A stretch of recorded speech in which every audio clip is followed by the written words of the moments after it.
Hey everybody, welcome to a special Lorebeards and Role-Playing. We've got Owlcat here with us. It's going to be awesome. We've been looking forward to this. So Vera, do you want to briefly talk about who you are, and then I'll introduce myself, and then we'll have our guests introduce themselves? Yeah, of course. Hi, I'm Vera. I've done a good bit of writing for Warhammer 4th Edition Fantasy, for Age of Sigmar Soulbound, and for the Old World RPGs. I make stuff online. I play games. I make games. Hello. Good to see y'all. Nice. Hi, everybody. I'm Ross Watson. I'm game designer and author. You will know me from a whole bunch of role-playing game stuff, and this is probably the one episode where I'm going to talk about my video game stuff as well, because obviously, Darksiders 2, Battlefleet Gothic Armada, a few others along the way, but those are the highlights. And today, I'm so excited. Our guest today, please introduce yourself. Hello, everyone. My name is Anatoly Shestov. I'm from Owlcat Games. I'm producer in charge of the Warhammer games our studio is making, Rogue Trader and Dark Heresy. Which is so awesome. I'm actually wearing my Rogue Trader shirt today. So is Natalie. He's got his on, so we're brothers in spirit. Yeah, thank you so much for joining us. Super excited for this. I'm a big fan of both Rogue Trader and Dark Heresy. I played both and loved them. I got to play a little bit of the early build of Dark Heresy about a month ago, and it was just fantastic. I was super excited. Thank you. Probably, it's actually probably. How could I forget to mention? I worked on Rogue Trader and Dark Heresy, and I'm probably the Dark Heresy guy and the Rogue Trader guy. This is exciting for me too. These are the people building games on stuff that I helped create, so I'm so excited. It goes without saying too. I just love Owlcat games. Kingmaker was my first game. It was so awesome. I've done 4 playthroughs of Wrath of the Righteous, and I'm really looking forward to digging into Rogue Trader and Dark Heresy. So it's gonna be awesome. So Vera, what do you want to start out with? I know you have a ton of questions. Oh boy. My biggest question is kind of broad spectrum and thematic, and it's what you try to preserve, like what your key attention is paid to when you're adapting a game like Rogue Trader, a game like Dark Heresy. What do you want to bring forward and foreground for the player? The most important thing that we as a studio always strive to deliver is immersion. Like this soul experience that you got whenever you're having your pen and paper RPG session, while like tabletop games, we were playing all the lines of the tabletop Warhammer games long before even starting the production. We've been running the Rogue Trader campaigns.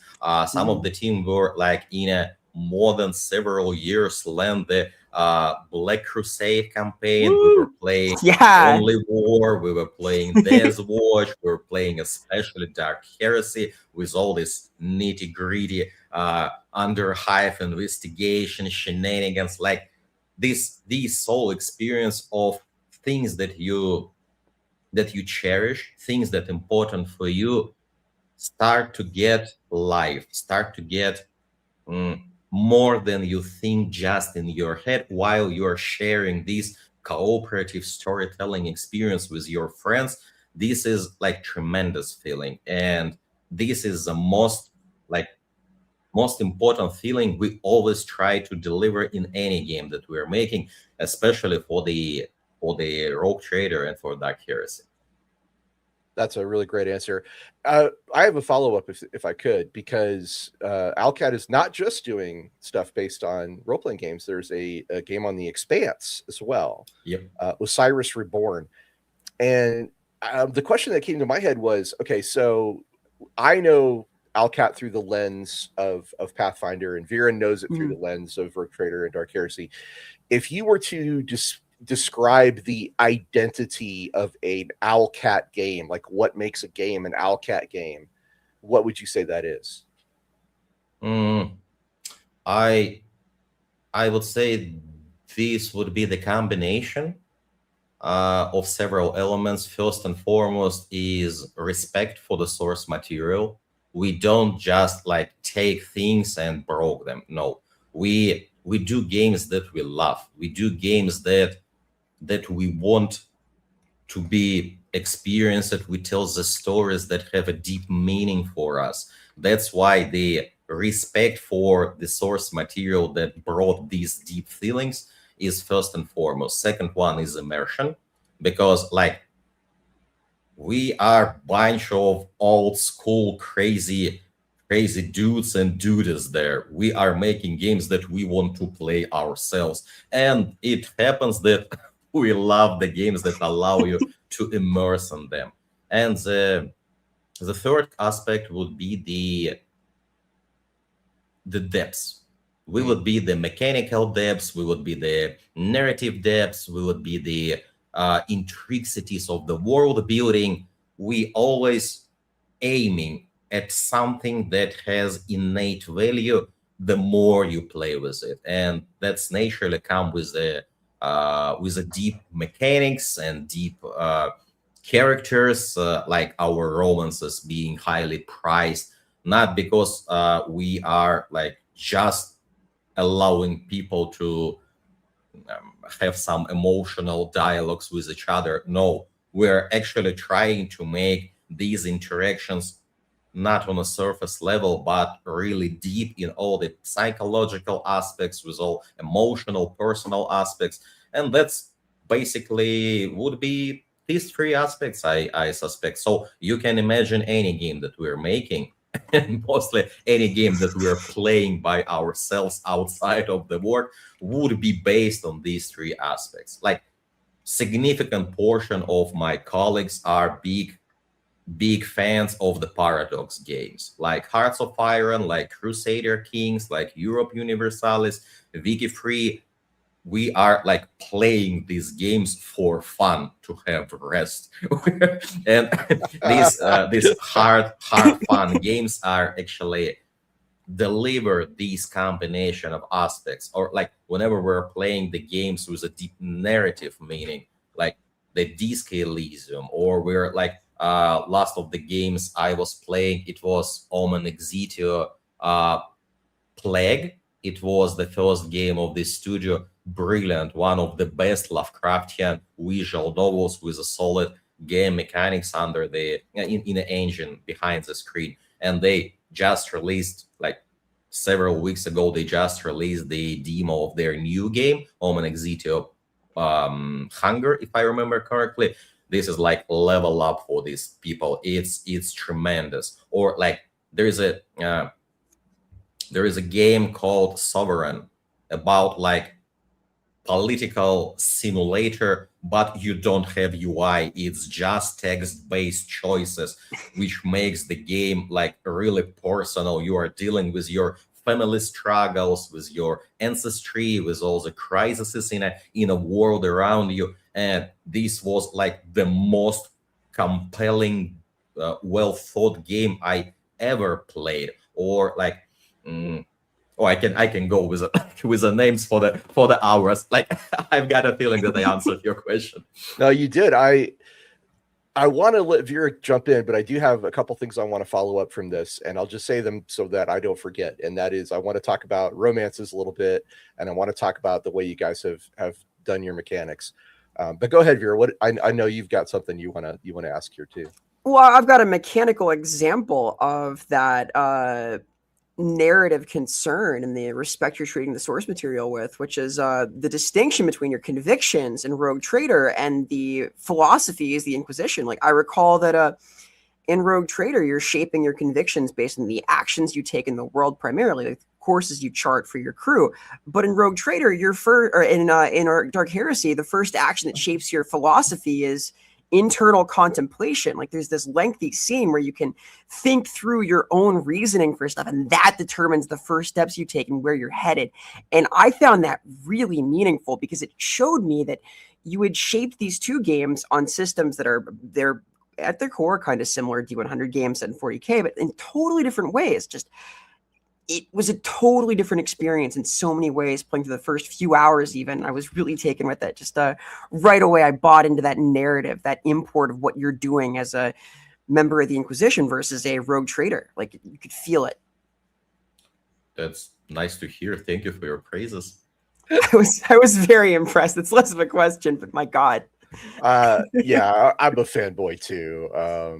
The thing I wanted to say about the romances is they're so good, you guys. If you are at all an RPG enjoyer and you like romances, Owlcat Games have got them. And I'm just going to do a brief, just like a couple of quick ones. I actually did the secret romance in Kingmaker, which was for Nissa. And my God, getting to know her and what her deal is, because she's actually the antagonist of the majority of the game. And finding out like what her deal was just fascinating. And that romance was, I felt very satisfying. But I also want to say I really appreciate just even your non-secret romances like Arushale in Wrath of the Righteous. By the way, Arushale, best girl. Just gonna say it out loud. Always in my party, Arushale. But yeah, there's these things are not simple. They're not just, hey, I like you, let's get together. There's genuine pressure, and there's genuine conflict, and there's a genuine sense that you're getting to know them and they're getting to know you through your actions and your decisions. So I adore that. So yes, I'm fanboying, but I'm also like, hey people, go check this out if that's your jam. Secondly, mechanics wise, as the lead designer of Rogue Trader, the tabletop game, it was really exciting to see how you guys built on that foundation. You added things that are not in the tabletop game, like the ideologies that Vera was talking about, your iconoclastic or your I forget what the other ones are, but yeah, those things are great. And the fact that you can have a Space Marine on your team, which again is not part of the core book for Rogue Trader. And I was like, wow, they must have dug deep into the mechanics. And just being a guy who enjoys how tabletop mechanics work, seeing how that's translated into an electronic format, there is something truly interesting and satisfying to see someone take that and iterate on it and build it and take it to a new level. So I admire it. These guys are not just saying, okay, well, here's the mechanics, we're going to plug them in and make a game. They're actually refining it. They're adding on to it and doing it in ways that I think are truly innovative and additive to the overall enjoyment. So big fan from the lead designer of Rogue Trader. Big fan. Good job. Thank you so much. Thank you so much. But it needs to be said that we're all standing on the shoulders of the giants. Like it doesn't come like naturally or freely. We all, me, you, we all play a lot of the games, both digital and like analog ones. And these games, they bring the unique experience. So whenever we're trying in our like day-to-day work to do something, first and foremost, we're trying to deliver this experience, like the fantasy about being a rogue trader, the fantasy about leading the crusade, or the fantasy about being the baron of the Stolen Lance. Yeah, Stolen Lands, like outskirts of this fantasy civilization. These are like significantly different fantasies. It doesn't get from the like our pure desire to do mechanical things. No, we are just being honest with ourselves. What do we need to feel like it has meaning? What will be the difference of being in such an example like Rogue Trader? One small thing, the trading system. For Rogue Trader, we abolished the money. Like we couldn't deliver these procurement checks because like it would be abysmal in a digital format. But the whole idea of me going to some like station or asteroid with my leg opening the doors, what do you have here? Show me anything. Like I will buy anything. This is a tremendous feeling that that need to be delivered for the people to feel themselves not just some random adventure. For the Dark Heresy, it's investigation system. For the Kingmaker, it was the management of your territories. For the Crusade, it was fucking crusade. It was army. So, or for the Rogue Trader, we were doing this space combat thing. Why? Because if the sole reason that that stand you above all others is your void ship, you need to play with it. And our DLCs double down on this, and we expanded this thing. But the whole idea of making this tool not just the space for the stories, but the weapon itself, like for the stories to shoot at something from the orbit, or to deliver your shuttles to achieve some long distances, like all these jazz. We actually try to deliver this, and mechanics are just one of the components that allows us to do it. It's more of the vocabulary. Different people Yes. who have a passion to deliver this experience bring their own professional knowledges and expertises to deliver this narrative team, mechanics team, environment team, art team, animation team. Like, one of the most brilliant things that I ever saw was a discussion between lead animator and the art director of the project while they were tweaking the animations for the paint engine. Like, they spent hours to deliver this fluid, to deliver this motion that amazes you from just the get-go. So we just bring these people who think this is important to deliver this, and allow them to do this on a different fronts, and that's what's happening. So we got a super chat here I'd like to read. Necromancer Kobold, thank you for the super chat. He says, I really love Owlcat games. I especially love when I come back to them in a few years or so when they're mostly finished so that I can play them in full. Now, okay, the thing about this that's funny to me, I was actually thinking about this the other day. See, Wrath of the Righteous was published in 2021, if I remember right. And the last update was last year, that's 5 years of development in addition to the game that which I played day one. But then, hey, there's new content, and they continue to update the content, and they continue to add to it. There's music videos for Kingmaker, for crying out loud, or Wrath of the Righteous, actually. Wrath of the Righteous had a music video that they add, and they do the annual survey. So they are definitely like interested in longevity of games, which is not something you see from a lot of video game companies these days. I just thought that was interesting to point out. What do you think? This is really one side of the studio DNA. We do games that we love to play ourselves, and because of the real world constraints, there are some things that we want to add later. We want to continue to expand on a things be delivered. So as long as like business allows us to continue, we are trying to support our games, to evolve our games. All these patches, all these rebalances, all these additions of the content, all these DLCs, like we actually not stopping in a day of release. We are just starting there. So yeah, this any game that we're making, people can be sure would be supported for quite a time, and support won't be just some lazy bug fix. It would be some meaningful additions and the changes in the game. That's basically how we operate. But yeah, as I said, the real world demands this to be economically feasible and sustainable, so we can do this for eternity. But as long as as long as we can, we will. Vera, did you want to say anything about this before I move on to the next one? Oh, just that it's a great ethic. I think there's a unique joy to coming back and seeing other dimensions of a campaign, different builds, and different ways of approaching situations, and especially in Dark Heresy, where things will change quite a lot depending on how you approach different scenarios. And this is the part of the show where I always say, don't forget that Super Chat's the best way to support the channel if you want to see more content coming at you from Lorebeards, and it helps us keep the lights on and impacts the host directly. We do appreciate everyone who gives us a Super Chat. Thank you so much.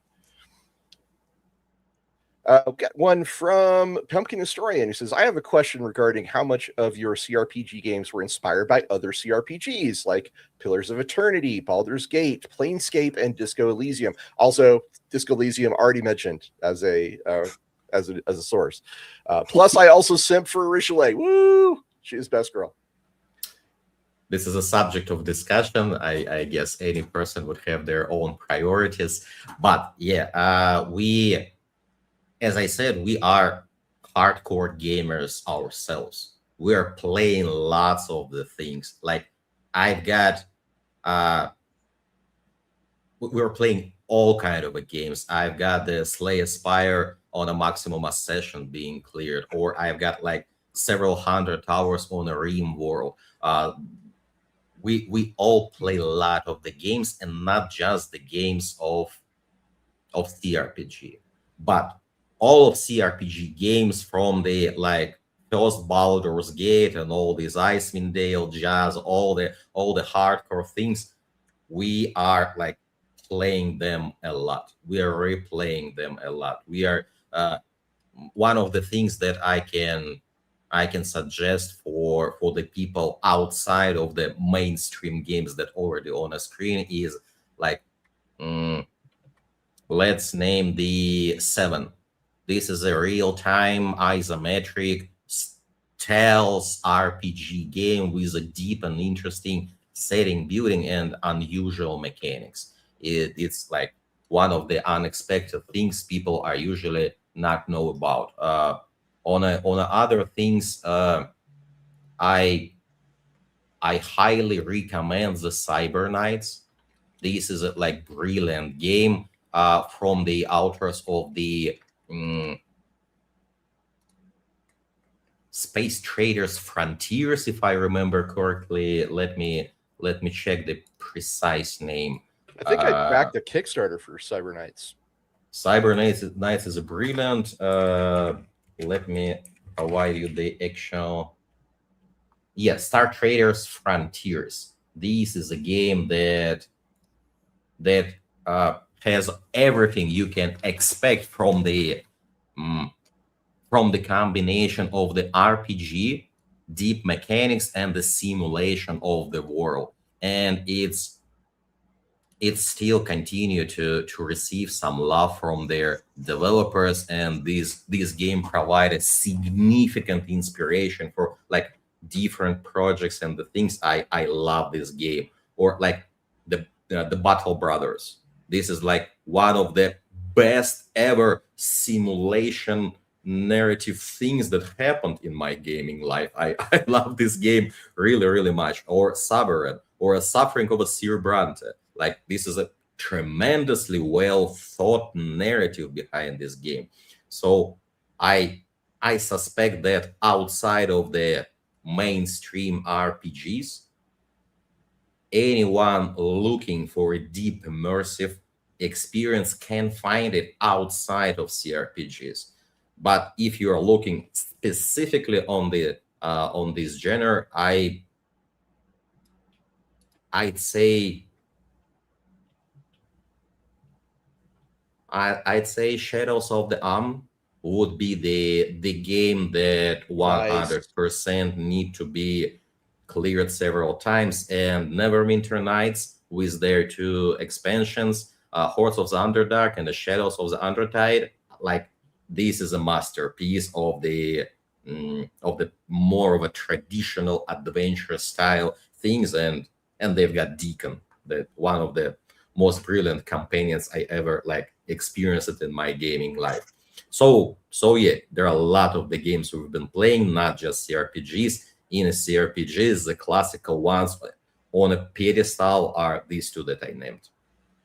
You know, I would love to just talk to you about companions sometime and discuss like some of the best companions that there've ever been. And because I played a lot of games, but I did want to address. There's an interesting comment here from one of our listeners, Ryan Von Eger. He says, Lich was fun. I felt bad as a person, but it was also fun being comically evil. Now, what's interesting about that comment is I would, again, I've played a lot of role-playing games. And most of the time, the offerings for playing a non-traditional hero like a lich or a villain, right? If you want to just enjoy that fantasy of being the bad guy for some reason, I'm not going to say why. There's no reason, no judgment here. If you want to play villain, play villain. It's a single-player game. Do whatever you want. But most of the time, it's a fairly shallow experience in role-playing games. But I would argue, I think this is one of the strengths that Owlcat specifically has, is that they present, without making it like on a disturbing level of evil, they offer you a chance to see that side of the mirror and experience what it's like to be a bad guy. Sometimes a comically evil bad guy, sometimes a little more dastardly, bad guy. But it's a more robust experience from that side, I think, than many role-playing games offer.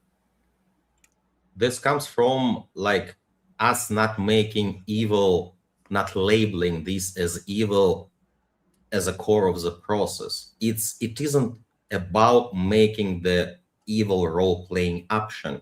This is always a separate kind of a stories that are meaningful, that are deep, but usually comes below the radar.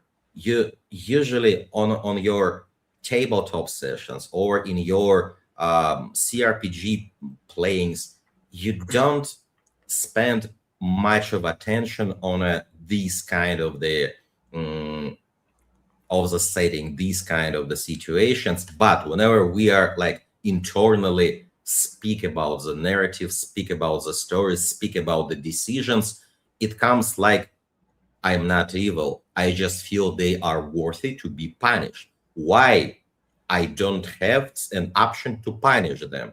And if you start to ask such a questions, and if you start to deliver an options to do it later on, it would be on sometimes comical, on sometimes tragical, in some times serious, but it would be different kind of the stories.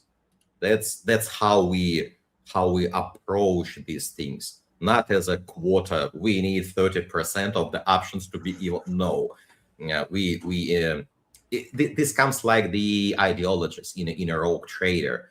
It's amazing how you start to frame the most traditional for Warhammer dogmatic ideology for the people who start to getting into the Warhammer to do proper things, to be horrified by these things labeled as proper in this setting, to the later to realize this how the things should be done in a Warhammer. This that doesn't come with the idea of make these things labeled as a stupid or evil. No, it's more of the proper Warhammer way, with all the shades, with all the tones around it, and with the reactivity of the setting on this manner. Do you want to save the people?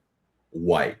Like, why do you want to save the people? Because this is what you're doing in a RPGs. Okay, here's your consequences for like saving the people. You don't want to save people. Okay, that's your choice. Here's your consequences. As long as we're providing the consequences and they are like believable, they are immersive and deep enough, I guess the people would be picking such an options and would be speaking about it, fantasizing about it, and theory crafting the world around this, even while not making such a choices. The sole option is a bait, is a talent. Like, here you've got an option to do like this, and this spark the imagination, this spark the feeling of the freedom. One of the best experiences in RPGs. Agreed. And not for nothing, we have a whole show, Lorebeards 40K, that I also co-host. And, we talk about the grim darkness of the far future quite a bit on that show. And one of the things we like to say is there's no good guys in 40K. They're all just shades of bad guys. It's a spectrum of bad guys in 40K. So I do appreciate that that idea, the perspective of what's good for one group is not necessarily good for everyone else, because that's the nature of 40K. There is an interesting domain of conviction in Rogue Trader, which is the iconoclast. I'm curious how you came to that as a anchor for that style of play, which is in some ways more humanistic. It's basically the way to experience Warhammer for the people outside of the fan base. Like whenever you are coming totally unaware, you expect to have some common sense options. Like, I want to be just. I want to help people. I want to be successful. I don't want to burn people just for the like some stupid reasons. And this comes in a whole direction. Before we know, we will call it convictions. Before we know, we will call it iconoclast. It was a sort of the choices and the actions and the consequences for the people who will bring the modern approaches and the modern understanding of the things. Like whenever you are bringing your friend to play Dark Heresy on the table, this friend would start with such a iconoclastic actions and reactions, and that was a idea, inspiration behind this conviction.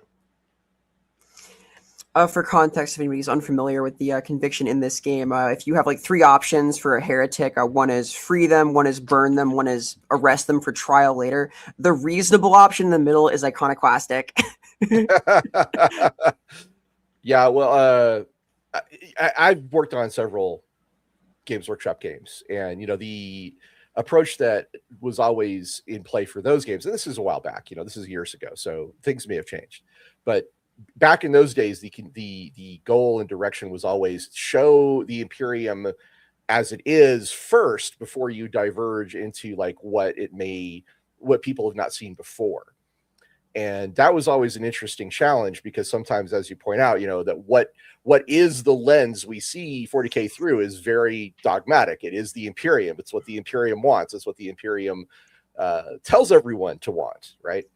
And I guess the value is like, this is one of the reasons why Rogue Trader was such a great role-playing game. That particular role in the Imperium, the Rogue Trader, they have the most freedom. They have the most variety of any person in that system, because they just have the warrant of trade, which is such a powerful thing. And it allows you to experience 40K in a way that I don't think you really can in any other through any other medium. That's true. One of the reasons why we were aiming specifically at Rogue Trader lies in this very source, the freedom.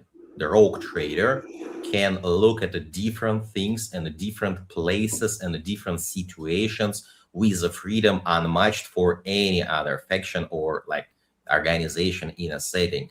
And this was the first reason. The second one, we love the sandboxes as a style of gameplay. We love this, like building your trade empire, making deals, making your reputation with the factions, and influence the world around you through this, not just with like going somewhere and kicking asses. No, just like providing the food for a starving station. Like this is a scale of things that provide interesting perspective in a how the world reacts to the Rogue Trader or any other like organization or faction inside the setting. So yeah, the Rogue Trader wasn't a coincidence or wasn't like the part of the some agreement. We were aiming at specifically Rogue Trader because not just because we were playing this years before with all the love and passion for like, I don't know, thousands of hours,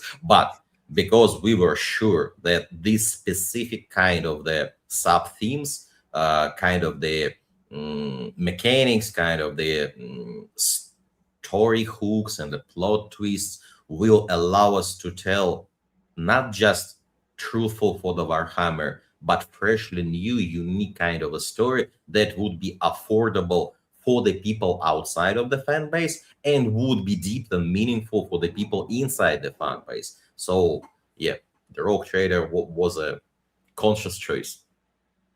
Good idea. Well, I liked it a lot, obviously. So, but I'm biased. Ricky Chapman is our local role-playing game enthusiast. He's always telling us about his home campaigns. Thank you, Ricky Chapman. He says, currently at a fair, so we'll make this quick.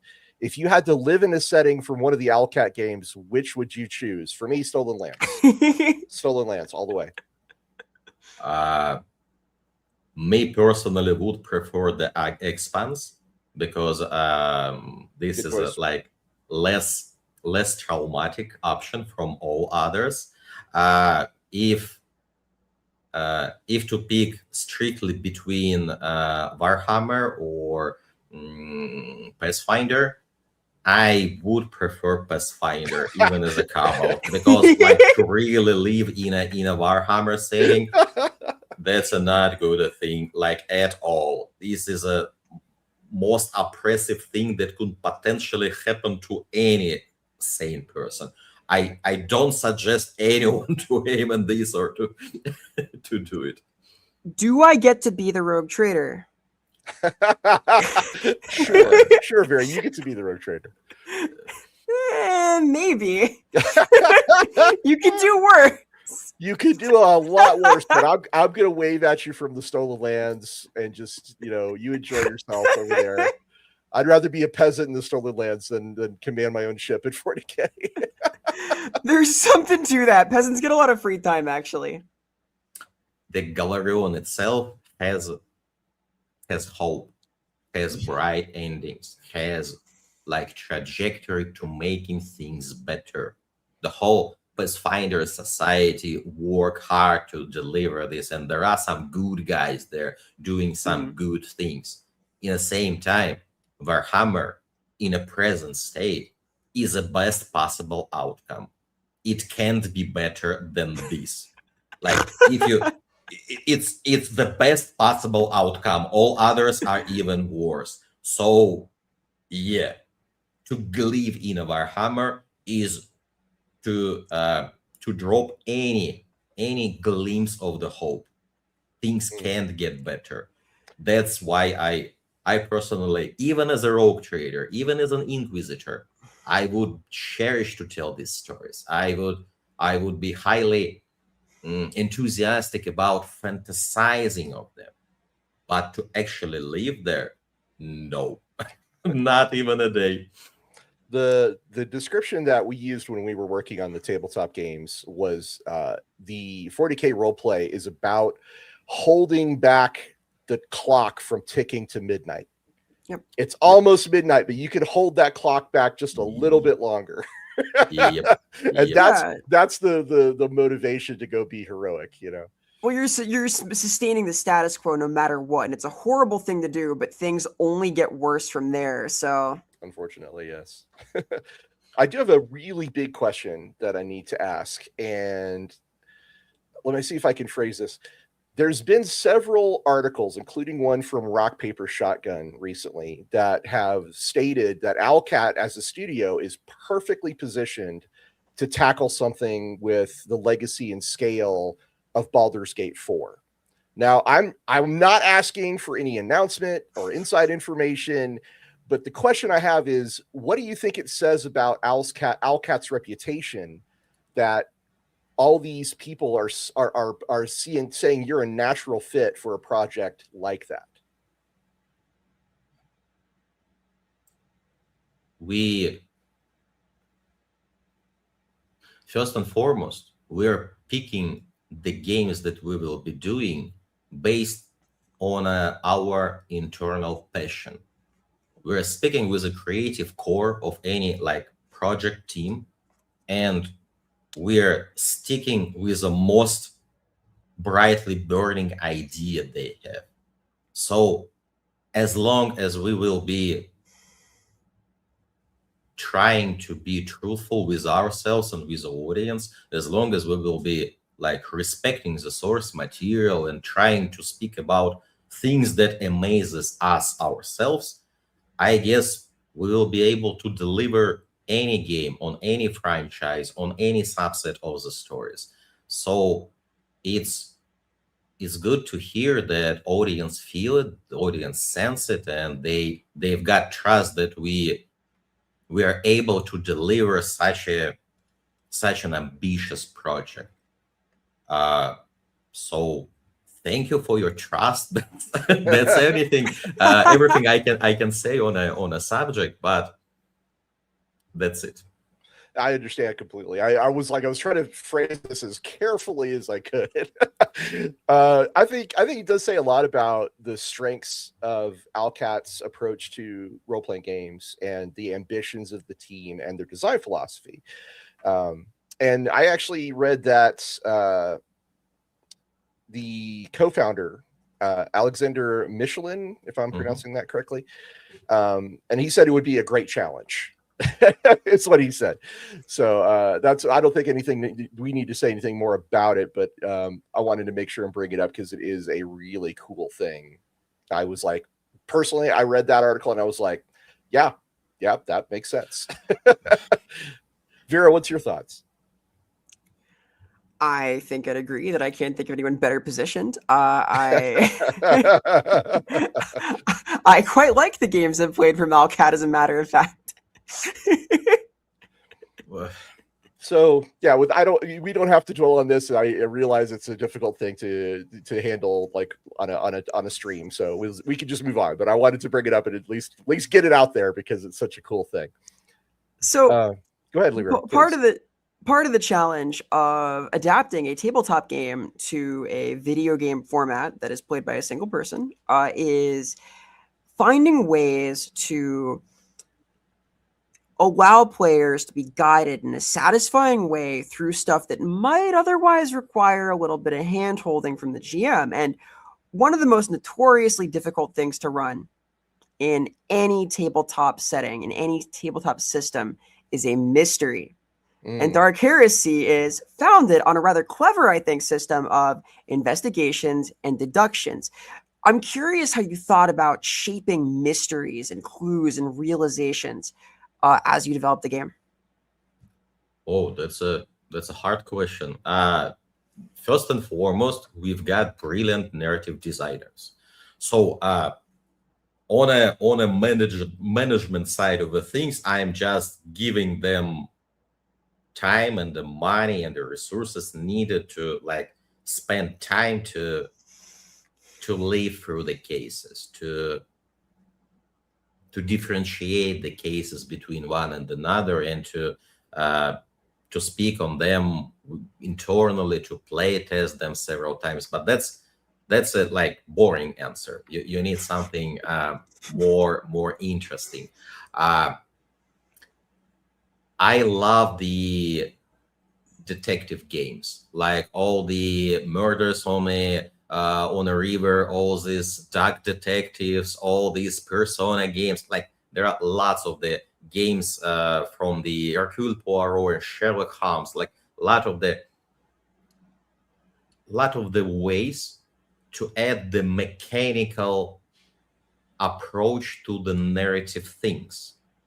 The whole deduction system is basically, not just in our game, is a system around segregation of different facts and combining them in a meaningful manner. But as long as I've been playing these games for half of my life, there are some things that makes me angry. First and foremost is a guess game. I know the answer. I don't know what words you want me to say for this answer to happen.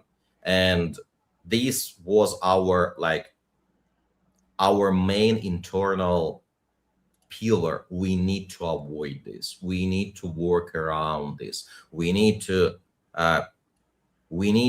not to make the people play the guess game. And the second one is we need to allow the deduction and investigation to be a part of your role playing, not a totally separate subsystem, but a part of your role playing. So all of the decisions on the design and the narrative side of the things inside our investigation system lies in either trying to fight the guess game or trying to provide the options to role play your character. That's why you can blame anyone. That's why you can deliver your report at any time that you like. That's why you can like you can play the dirty cop who just like signing the papers which whatever name was given, or you can find your like actual what's happening. You can reconstruct all the case and still blame the wrong person because you will feel that it would benefit the golden throne the most. Like this combination of the approaches is a basement of the system. All others are just like tons and tons of hours spent by really brilliant people to deliver on these bases. What's awesome about this, we have a whole episode where we talked to Mike Mason, who's one of the original designers of Dark Heresy and is now doing Call of Cthulhu. And Mike Mason was talking about how a lot of the things that he designed for Dark Heresy have ended up influencing Call of Cthulhu, which is another game that's very deep into deduction and investigation. And I can say with some authority, having led Dark Heresy through the majority of its first edition, that in the investigation side was always like implied. It was always something that was part of the game, but was never foregrounded in the way that we wanted to. And there's a lot of reasons why that was. The base book got rushed. You could go check out our episode about Mike Mason if you want to hear some of those stories about the origin of Dark Heresy. But I love the fact that Owlcat is taking this idea that even the designers were like, yes, this should be here. We just haven't figured out how to make it work. And you guys have put it right in the foreground and say, this is, you've identified a heart of the game and pulled it right up to the front of the show, which I think is just awesome.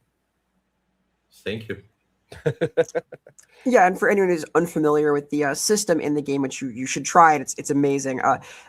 You do have a red string corkboard for your information. You can call it good the very first clue you find. You can just sign off immediately and say, that's enough. We got one connection.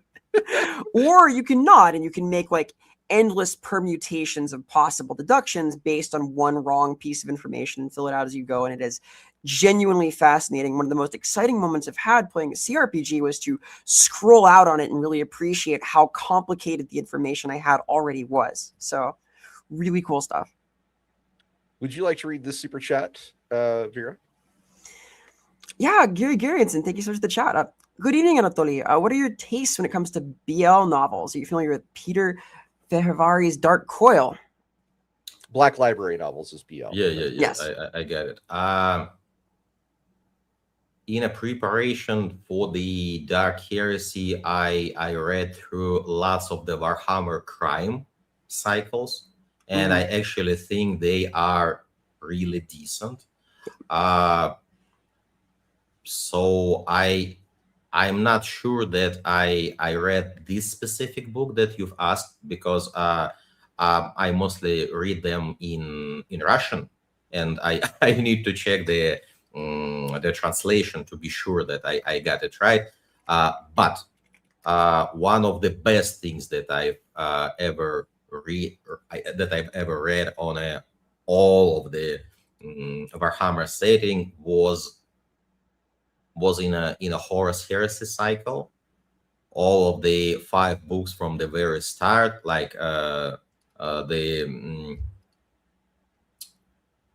first 5 books were amazing foundation of actually making things reasonable, making them feel like a setting, not just a snapshot of things that happen to be like this and you don't know the reason, but actually a story that has a meaning, that has its own dramaturgy around it. So yeah, the Flight of the Eisenstein, it was the book that tell me how you can tell adventure kind of the stories where all the galactic are burning and everything is chaos, but you still has a fully fledged 100% adventure. It it's easy to start making start feeling about the Warhammer as some armored guys shooting at each other while like cosplaying the knights or like the priests. No, Warhammer is a like way deeper, way more interesting. There are so much hidden intricacies, interconnections, layers of the things going on there to simplify it like this. And any piece of the lower material, any book that I've read was providing such an insights, especially from the eyes and from the words of the different authors. Each of them has its own unique perspective on things going on. One of my favorite authors is Aaron Dembski-Bowden, for example. I think he's like his style, the way how he organize words in his like material, especially Warhammerish. Like if you want to feel Warhammer from the text, not to know the story, not to know about the lore, not the characters, to feel it, to actually feel the texture of the words. You need to go and read his books. He's especially gifted person, like brilliant author. I highly recommend his books. And on a more ground basis about how things structured, I can be boring. The Abnet is a like master of these things. The way how he insert hundreds of setting elements and a plot twist and a hooks in a not so tremendously big books is amazing. If you want to feel Warhammer, I suspect you will go and read the Aaron Dembski-Bowden. If you want to start to getting interested in Warhammer, the Dan Abnett is the best way to approach. That's great. I appreciate those recommendations. Flight of the Eisenstein is great. I'm a big fan of it. Nathaniel Garrow, Iacton Cruz, great characters. We get to see them, and you get to feel the weight of what happens on Istvan 3, which is pretty amazing. And fun fact, Aaron Dembski-Bowden is also a huge RPG guy. He loves role-playing games. I worked with him on Wrath and Glory, for example. So, all right. Anything about this you want to talk about, Vera, before I move on to the next one? No, great picks. All right. And Pumpkin Historian says, what is the process of researching and creating the grimdark setting of the 40K universe in Rogue Trader, especially aspects that have not been explored before? What is the process? You start from the exploring the source materials. You go and read books. You go and play games. You go and watch animation videos. You go and watch the Lore Master series of the from the GW. You go and read their articles. That's basically the starting point on a research. You go through the FFG books that are like especially deep and thoughtful there, like Into the Stars, for example, is a solo book that provide me with more information about how the Navy works in a Warhammer, way above all other. Or like if you want to understand more about the Astra Militarum, you go and read Only War, because this book not just provide you with a story hooks, it actually tries to explain you how to make your own fantasies inside this structure. So yeah, and you're not just reading.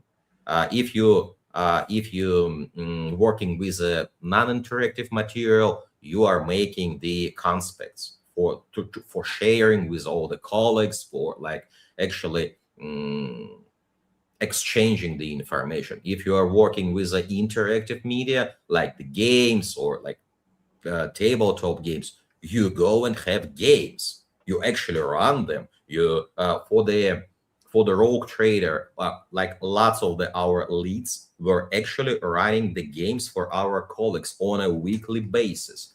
For the several years, we were running the games for the people to have a grasp in how does it feel to be inside the rogue trader retinue, or to be the rogue trader, or to be the explorator. What the hell is what the hell is a missionary doing in a ship? Why do you need missionary on a ship? Or like, who is an explorator?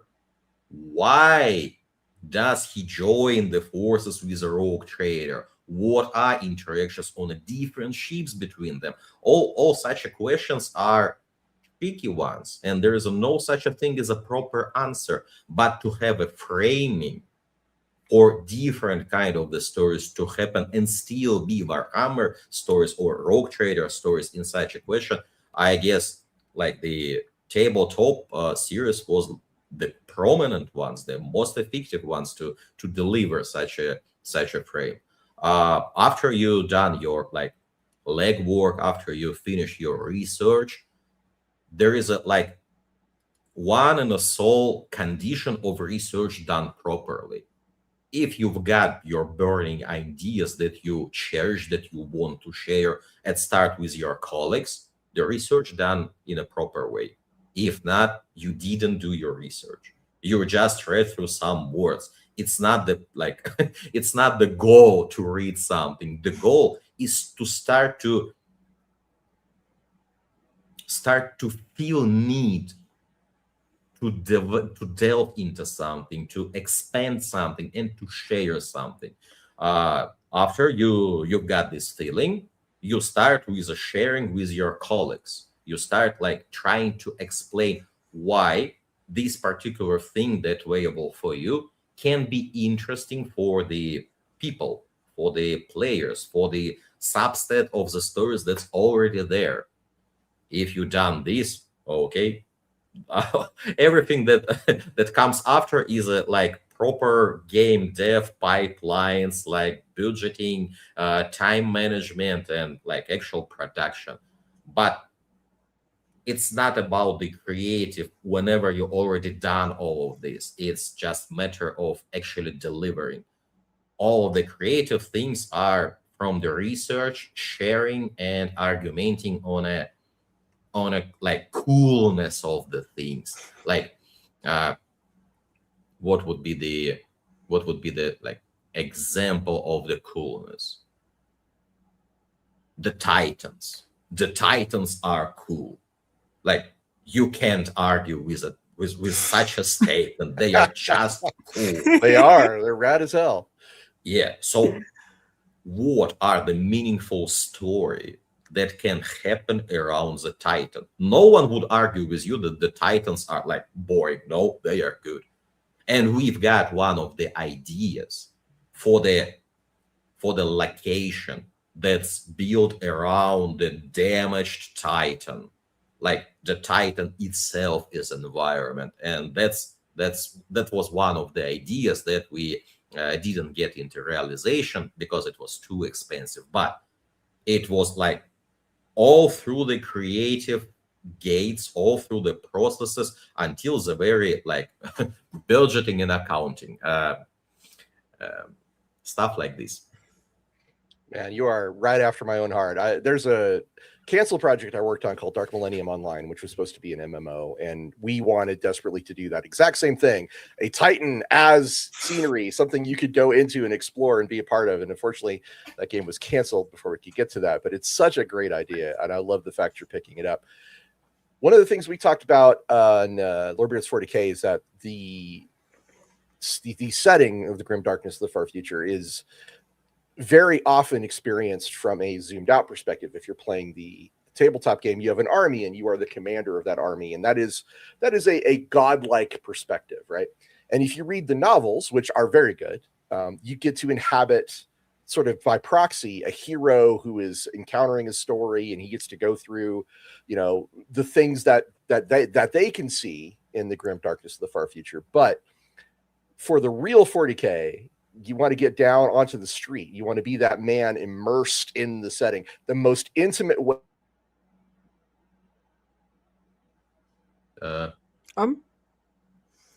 We've think lost him it's- at the most intimate way, I think. Doing it is Owlcat doing it. That they are saying, okay, now you are getting to experience 40K at the most intimate level possible. We're doing it with great music and great animations and all these choices that matter. So I'm excited that is a part of what's going on. We do want to talk about things that are other than 40K, but I know you guys want to talk about Dark Heresy. So let's talk about Dark Heresy before we talk about the Expanse as well. Vera, what's your questions for Natalie? Well, something I'm quite interested in mechanically is resolve and momentum, which are kind of distinguished from a lot of the tabletop systems. It's something that belongs to the party structure, and I'm quite interested in. How did you come to that kind of approach for making this tension, this back and forth in the small unit skirmish combat that we have in the games? It was the idea of Alexander Gusev, the creative director of the Rogue Trader, which was built on several reasons. First and foremost, Warhammer is a power fantasy fiction. There is a moment where you are doing some badass, crazy things that like flipping the table, like killing the bad guy, like you do something special. It's almost like ultimate ability, but with a condition, with some kind of the things, some conditions that need to be met before you can use it. But for the Warhammer to be Warhammer, you can't just add the ultimate abilities. There need to be some kind of the burden, some kind of the sacrifice, some kind of the slowly gritty build your this was the idea. And the third reason was in idea of escalating the combat whenever it's already done. Like it's the proper dramaturgy of the combat need to be evolving from turn 1 to turn 5. There need to be some things changing, and to properly work on these two reasons, Alexander came out with idea of the momentum system. At first iterations, we've got there was no such a thing as a resolve. There were just the universal sources of the income of the momentum that you were playing with, and any faction of the game in a plans in the earlier stages were aiming at have its own rules of how they are getting the momentum, what they are doing with this. We were knowing from the get-go that we will be having Drukhari in our game, and for them to actually having good things whenever somebody around them in a pain or in a really strong emotions, it was the idea of them. Other ideas was for the chaos worshippers, other was for the mechanicals guys, and so on and so on. Later on in the production cycles, we changed lots of the things. We stripped this from the enemies just for the party management, and we were including this subsystem with adding a resolve and all the talents and all the mechanics working around it. But the sole idea, it was just a realization and delivering of the idea. The first and foremost, it was based on these three things: power fantasy on a Warhammer, desire to strip away from idea of just pressing the most powerful button you've got at any moment, and with the idea of escalating combat and adding dramaturgy to it. Yes. Yeah, and it wound up adding a cool dimension to fellowship and willpower characters also, who otherwise are a little bit limited in the scope of direct combat. Unless you're a psyker. Unless you're a psyker. Even if you're a psyker, the momentum will work some wonders for you whatever specialization you're choosing. So yeah, there is a valid build with a momentum for any kind of the things going on. It's just you can play without it and still benefit from the system, just without some really broken elements. Oh man, Psychers and Possession from Dark Heresy. That was so many campaigns ended when the Psyker went too far. So many campaigns. Oh man. I'll note I was very happy the first time I managed to summon a Daemonette with my Psyker in the middle of combat. That was exciting. that was a loaded save. There's a little bit of bragging rights there too, right? Like, I summoned a demon and everyone died, and it was really fun. But it could also be the opposite. So, Yeah. Momentum and what's the other one called? Sorry, Determination. Resolve. Thank you. Resolve. Yeah. Well, meta currencies like that have been making appearances in a lot of role-playing games since the Rogue Trader and Dark Heresy were around. For example, Wrath of Glory has meta currencies that are very similar. There's the Wrath and the Glory. That's what they're called. So, but they operate in similar functions in that they provide you with a resource that you can then use to create an effect in the game. So this is actually a really cool development of tabletop mechanics going into a video game mechanic and functioning in a similar way, but still having its own unique identity. So I thought, Vera, you'd appreciate that since we love talking about how mechanics work and the reasons behind them on this show. Yeah, no, I was seeing these sort of through the lens of this meta currency that functions outside a angle that can be negotiated with the GM, because of course you can't have the storyteller of the video game determine if you can add SL to things in the heat of combat, if you can re-roll stuff. It changes the tempo a lot if you do it that way. It can feel artificial in a way that reduces immersion, which is the stated goal, right? So Agreed. This more organic system that triggers off of good decision making and your character's builds and synergy and the flow of things just works better for that implementation. So really cool stuff. So I do want to talk, Natalie, about the Expanse as well, because this is going to be a very different party-based role-playing game for Owlcat. I love Expanse, but I don't work on this project, so I can try to answer things about the Expanse if you want to ask them. It's just I will be not so efficient as like people working on it actually. Understood, and we will not try to press you too hard on it, but because this show, Lorebeards role-playing, we tend to stick to things that are role-playing games. The Expanse is not yet a role-playing game, but it I believe, well, has it been? Vera, was there books for it? Somebody probably did. I think somebody did. Is it a tabletop game? Yeah. I believe there is Green Onion.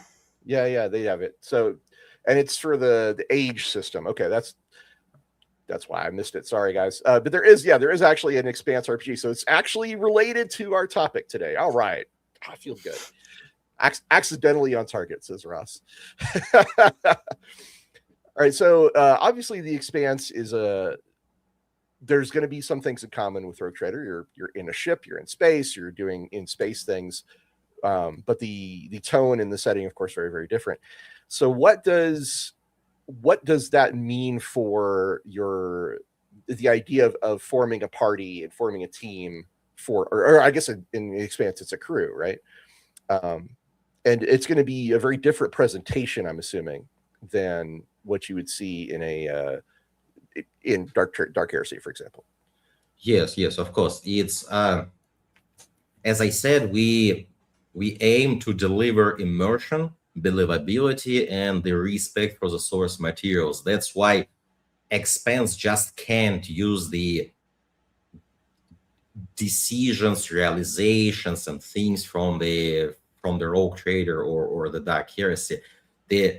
Not just because the game has its own unique feeling, their unique setting, the unique tone, or like subset of the plot twist. No, the Expanse by itself speaks not about the fantasy, but about science fiction, about things actually thoughtfully worked out. So one of the brilliant, amazing encounters in an Expanse game is the encounter on a outer side of the ship, where you've got your mech boots, You can use them not to fly away, but the whole space around you is a like vacuum, is an absence of anything, and it feels different, it works different, it demands you to like deliver other kind of the strategic choices while you're there. And the whole the whole process behind this, how does it happen, lies in a team behind the expense actually like living through this, not just reading but living through this. What is the most like unique thing that can happen while you're like inside the expense genre? You can not just get into your ship, you can get out of your ship. That's one of the like traditional tropes that can be explored while you're inside the setting. You can't get out of your ship while in a warp in a Warhammer. It would be one-way ticket. It doesn't work like this. Right. But in an expanse where it's a science fiction, where we can speak with a serious faces, with the arguments behind it about the gravitation, about the velocities, about the surrounding, we can build different kind of the not just stories but the gameplays and the dynamics around it. So yeah, it's totally different team, based by the same DNA, by the same ideology, but totally different with their own like path into exploring and loving the source material. And it's not just the separate team, they do it on a different kind of the tools. It's an Unreal game, not a Unity game. There's like really huge emphasis on a cutscenes and animation. It's more of the personal approach, with all the visuals, with all the details, with all the gameplay coming closer to you specifically as a player. While in a Rogue Trader or Dark Heresy, you've got the party, you've got the retinue, you've got all these unique personalities around you 100% of the time, providing their own insights, providing their own opinion, and being used as a tools to deliver something. Expense work in another way. It speaks with you. Even companions work in a different way. They're not just units that are under your control. They are operating different things. They are working with you, not behind you, but with you on achieving some things. And the whole story design for the expanse, it speaks about really totally different things. The stories being told in a process are totally different ones. They are like we all learn from the things that we've done previously, of course. So there are some lessons that we all made from the previous projects, but outside from the experience gained, I'd say they have got their own unique campaign with all their own challenges, their own processes, and their own systems designed around it, while we are more closely evolving their own trader ideas in a Dark Heresy, something I guess like this. Well, there's a spectrum, right? And on one side of the spectrum is pure fantasy, like Kingmaker and Wrath of the Righteous, and then sort of somewhere in the middle, you've got space fantasy, which is things like Star Wars and 40K. So this game is hard, what we call hard sci-fi. Yep. And that means it's far more grounded in what we understand about science and physics and things like that. It's in some ways it is the least fantastic game that Owlcat has made. And go ahead. That's just due to the source material, because the Expanse is very interested in this, whereas 40K is very much not. It's about the loss of science. Well, I mean, but it's also like a place where wizards like actually can, sorcery and psychic powers are a thing. So, but in the Expanse, that's not true. It is about science and physics. One thing I'm going to presume that is a part of the game is political and social tension. That's kind of part of what makes the Expanse the Expanse. Is there anything you can say to speak to how that is portrayed in this game? I'm afraid no. Without spoilers, I can't comment on this. There will be some interesting takes on the matter. It would be the only thing I can tell you on the subject. So, fun fact: the Expanse was originally this guy, the author, Ty Fred and Daniel Abraham. It was their setting for a role playing game. It's just as a fun thing to point out. But yeah, that's really cool. I'm excited to see like what that is gonna take part in the game as far as the tension goes, because there is a very political, social side to the Expanse that I think I would. It's one of the things I'm looking forward to happen in the game. Vera, is there what are you looking forward to seeing in the Expanse? I'm looking forward to seeing my character's understanding of ship systems determine things I can access, because my understanding of the Expanse is that being able to comprehend orbital mechanics is a real impact on what you can actually do in this setting. So I think it's fun to see that kind of tangible real-world knowledge explored through the means of this character. Like this touches on almost systems in Disco Elysium, where having a more complete character can allow you to comprehend more things about the setting. And I am equally lost in this field of space physics as I am as a Revacholian detective with no memory. So I think that there's a whole world to explore there. I want to kick someone out the airlock. I want to out of the airlock into space. I'd suggest we wait until there will be the open public material speaking on the matter. Before this moment, it's just the speculations. And so fair enough. I don't want to press you too hard, but I thought it would be important at least, talk a little bit about it, because it is a cool upcoming product for Owlcat. Sure. I guess the last question, as you're a producer, so you do work with a lot of different teams, and I'm curious, has the process of building Osiris Reborn and Dark Heresy, has that changed the way that you guys think about your pacing and your cinematics and the way that companions interact?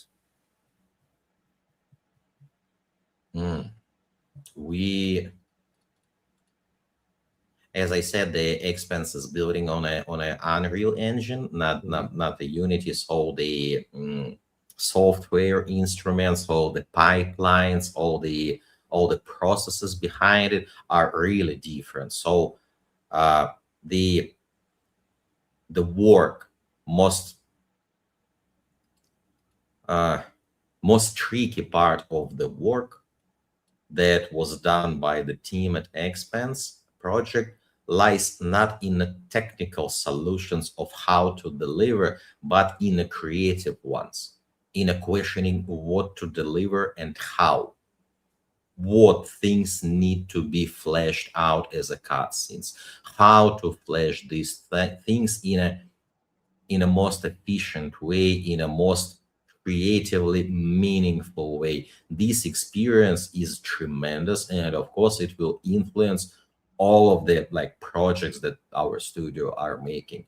We at Dark Heresy, we are expanding the effort and all the resources being put in a cutscenes too, but from the different reasons, with the different approaches. But we're doing this too because for now we are better at understanding the value behind it. We're better in understanding the places, the situations, the story twists, the moments that are benefiting from the cutscenes.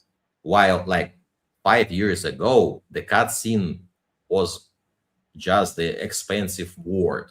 Yeah, we can. Is it CGI? Yeah, let's spend lots of the money to deliver some CGI.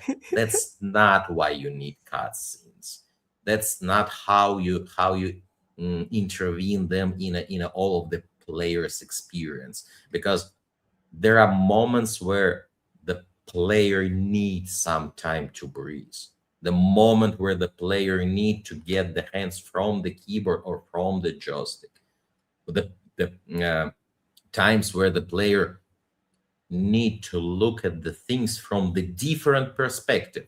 And whenever you are ready to use the cutscenes as one of the narrative instruments, not just like doing beautiful things because you can, but consciously picking places and situations and script for this thing, that's the place where any investment in the cutscenes start to bring profit in terms of the player experience, not in a monetary way, but this where you can budget this. This is where you can make a double down on this. That's how we changed for the, like, based on a previous experience on this matter, for the interactions of the characters. The cutscene as an instrument allows you to change this perspective, to showcase some things not from the traditional angle. And there are personal situations, personal moments, personal stories that highly benefit from this. And we're started doing this basically. Yeah, something like this. Great. Vera, do you have anything else you want to ask about the Expanse? I was going to bring it back to Dark Heresy. I wanted to talk about narrative, really, and oh yeah, me too. I've got so many like inside baseball, like how the sausage is made, like. So go ahead. When you're talking about the role of cutscenes in gameplay and the way that immersion is a focus for the studio, it makes me really hone in on this specific term you used earlier that I think about a lot, which is interactive media, and how that is differentiated from the print media and the film and the television that can inspire it. And I was just wondering how you view, and maybe in a broad sense, what the role is of interactive media in art, like what you can provide that you can't get out of different formats. That's kind of a philosophical question. Yeah. Usually people from the academia circles start to speak about how the interactive aspect changes the way you immerse, the way you experience the source material. I won't be repeating this. You know the jazz. It's not very interesting. I will tell other side of the approach. There were a generation that were reading newspapers as their primary media. And even after there is all digital devices around them, they still reading the newspapers because they are accustomed to this. It's their default media. For us, this is a whole generation of people, and not just one, for which the interactive media is a default one. There are some benefits in using it. There are some conscious way of playing the interactive side of the things, but even without it, even with a just this not polite terminology like interactive cinema, like some people calling not very gameplay games like this, it doesn't matter. We do this because we want to tell such a stories, we want to fantasize around them, we want to live through them, and we want to share them. And we are sharing them in an interactive media because that's a default media for us, for the people around us, for the people who we want to be on a receiving side of the things. Will it be possible to deliver such a things in a more traditional media like books or cinema? Yes, of course. But we love games. That's why we do games. And we Makes do sense. games for ourselves, to play them, to live them, to share them. And I of admire course, that. Go ahead, please. I'm sorry. I no, admire no, no. that. That was the end of the thought. I will start repeating myself. No, really Vera, well said. Thank you. Vera, I've got to ask the big question. Can I ask the big question about Dark Heresy? Okay. So this I have to ask. The Tyrant Star is such a powerful piece of Dark Heresy lore. It is simultaneously a cosmic phenomenon and an omen and a source of fear, and it's barely comprehensible to most people. I'm not going to ask you about the true nature of the Tyrant Star. I'm looking forward to finding that out for myself, because there's so many different ways that we presented in Dark Heresy of what it could mean. But what I will ask is, how did you approach making the Tyrant Star's influence felt throughout the game?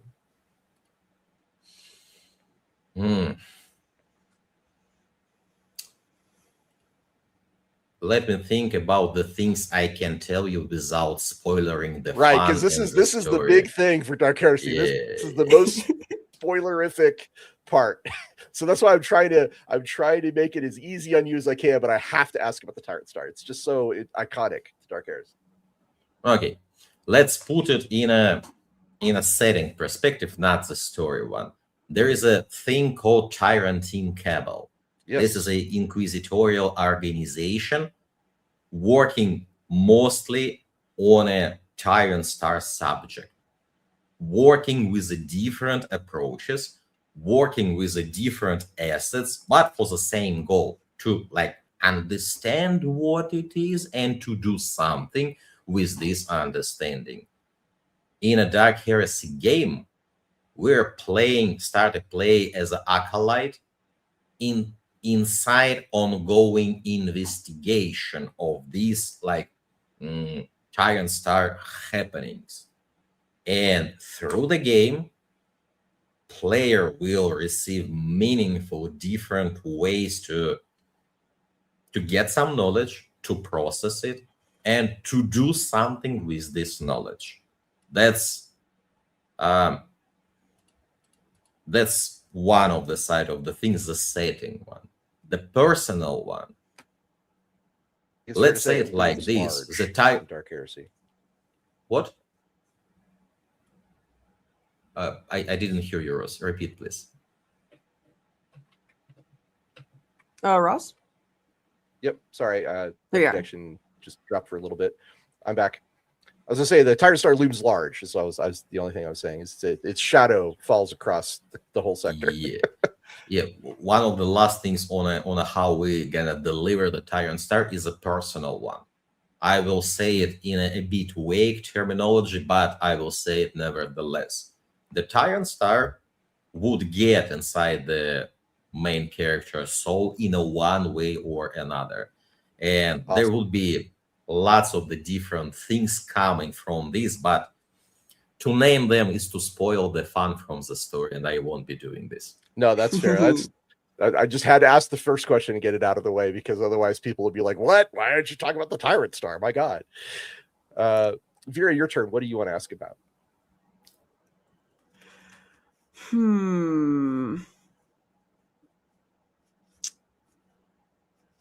One thing that wound up being very important in my playthrough of Dark Heresy is this sense of priority and timing. And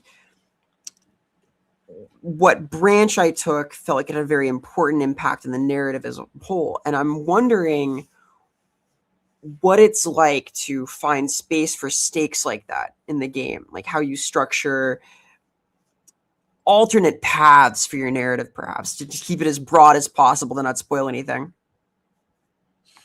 Do you remember the Rogue Trader game, the first footfall arrival, where you're deciding announce yourself or to get it Of course. That was one of our first time experiences trying to actually make principal choice between A and B that will inflict heavy influence on all the happenings afterwards. We receive such experience, we live through it, we make our conclusions from it. And while we were trying to get into understanding what should we be doing with a dark heresy, we came up with understanding that this kind of the reactivity, this kind of the world reacting on your choices was one of the highly praised by the audience. That's why we decided that in a dark heresy, you will be constantly choosing between several things, and thing that would be pick first and the thing that would be pick second would be changing based on this priority. At more of the processual side of the things, we start with the whole concept of what we want to tell with such a space. And after we are like finishing with a whole idea, like the basic principle, the sole reason this thing is actually inside the game, the next stages are fleshing this out. And only after this, we are deciding what parts of this would be changing based on a priority of your arrival. And it would be not just the spires of the Maris Portum, it would be the later parts of the game changing based on a number of visits. It costs a lot. It costs a lot, not just in a narrative department. It costs a lot because not just an environment department or a lighting department. Like, no, all these separate aspects are accountable, and it's just a matter of the budget. It costs a lot in terms of the attention span. Any designer, any person like doing something need to think not just about how it would be working, but about how it would be working differently in these kind of things. And that's totally different piece. That's like hard mode of the creative processes for the game development, to always keep this in mind, always spend some attention on this and not forgetting this these things. Yeah, it costs us a lot. And after the game would be released, we will be speaking with the audience, we will be going through the all the feedback for us to understand, was it worth it, the money and the resources and all the effort put in it, or it was a mistake production wise. For now, we are like working with this mostly on a belief manner. We believe that the player would be amazed for these things. We believe that the such a changing environment would matter a lot for the people who are replaying the game, or like speaking with the game of different choices with their friends and their colleagues. We believe it would benefit the player experience, but we don't know it yet. It's a hypothesis, and any hypothesis need to be proved. The release of the game would be our proving point.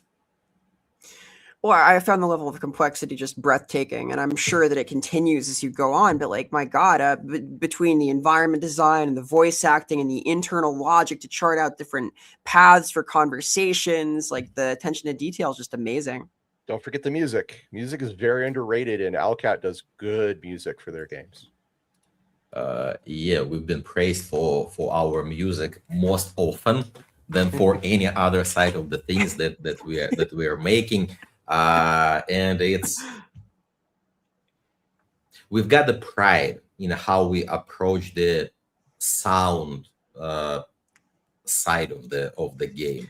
It doesn't come lightly, it doesn't come cheap, and it doesn't come in a totally friendly atmosphere. But we we spend more on a sound with any project that we're making, and we've got no doubts that these spendings in all of the like ways possible of spending, these spendings are in need, in place, and need to be done. So yeah, they not just the music, but all of the sound designs are one of the things that we have a pride on. Like for the Dark Heresy, we were developing this multi-layered battle music where the music itself tells you the situation on a combat. Are you a winning side? Are you a losing side? Are is it unclear? Or like any combat music has its development from any possible outcome to any other possible outcome, and that's like a lot of the job to design such sound system, to work with this with people who make music, with the people who insert it, implement inside the game. But from the very first prototypes, we've got a feeling that it it rocks. That's why we continue to invest in this. Or like we've got these sub subtones in a music for the Mario Sportum, for example, where there is a like main uh main sound language that speaks with you while you're on location, that changes slightly where you whenever you're encountering signs of the heresy or signs of the uh purity or signs of the like other things. So we are trying to speak with all feelings that the player has, not just with the visuals, not just in a conscious in a terms of the writing, but with their ears too. And first feedback tells us that we're doing a good job on this department. Speaking of that, Vera, we've got a super chat. Would you like to read it? Yeah, of course. But if I could just say first, I've gotten a lot of mileage out of the 1 hour of Rogue Trader Lo-Fi beats Rule Your Empire 2, and I would love a sequel to this for Dark Heresy. If I could I just saying. Nice. I'm Yeah, down with no, that. Pumpkin Historian, thank you so much for the super chat. What are the biggest lessons that you and Owlcat have learned during the 10 years that the company has existed?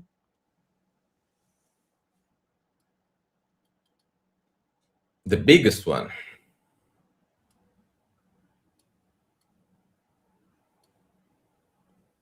The biggest one would be the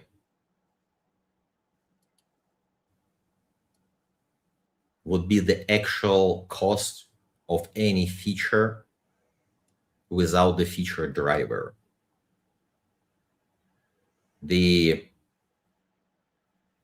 As I said, we are doing things that that are important for us, that we like can't keep inside, that we feel a need to share. In such a thing, in such an atmosphere, in such an ideology, just imagine some system, some element that has no driver behind it, that has no such a person that deeply invested in this particular thing. It's not just money. It's not just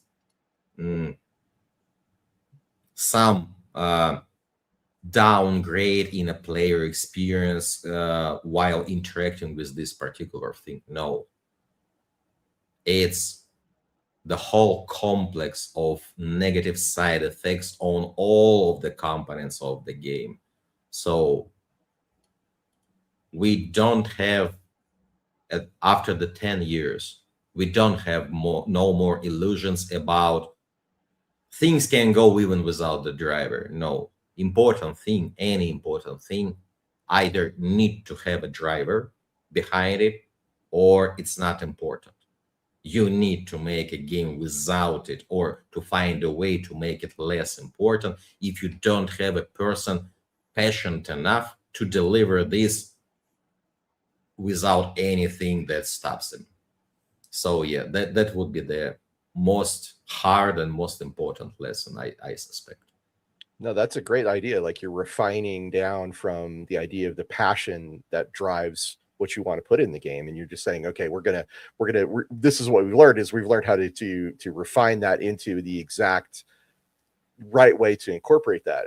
The example I would give here is for me, Kingmaker, or actually Wrath of the Righteous too. You didn't have to include rules for cooking or for the guys to sit around the campfire and talk when you're camping, but it adds so much to say, oh, this is actually so-and-so's favorite food.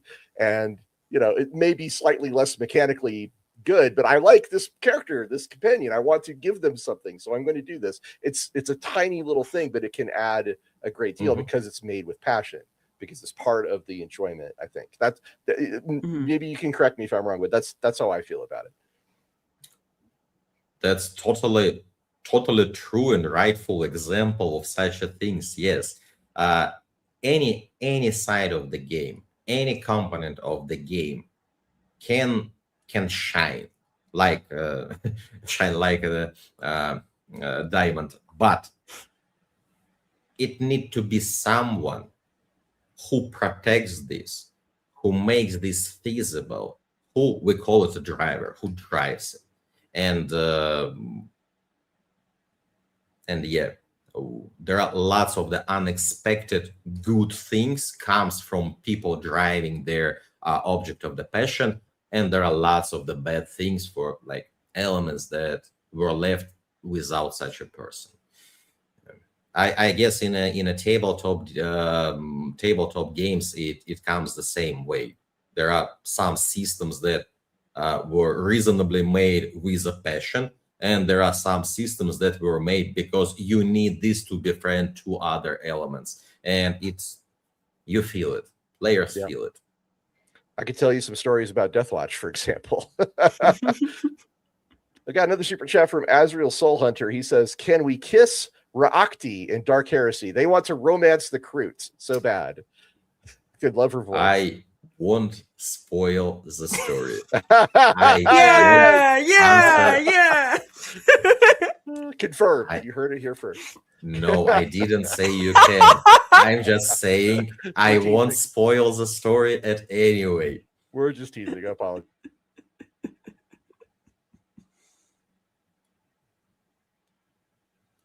I guess we've got one more disconnect from. He was about to apologize and he thought better of it. He's sticking to his guns. Yeah, I was just saying, I'm glad that people are excited about Kroot because they are super cool. I've loved Kroot for a very long time. We have a whole episode about that on Lorebeards 40K. Go check it out. Anyway, so I wanted to ask about the Calixis sector. Now, obviously, this is close and near and dear to my heart, but it has a very specific texture to it. Is there a particular layer or world that your team was really excited about putting into the game? And if there's a spoiler attached, don't worry about it. We'll move on to something else. But I'm curious.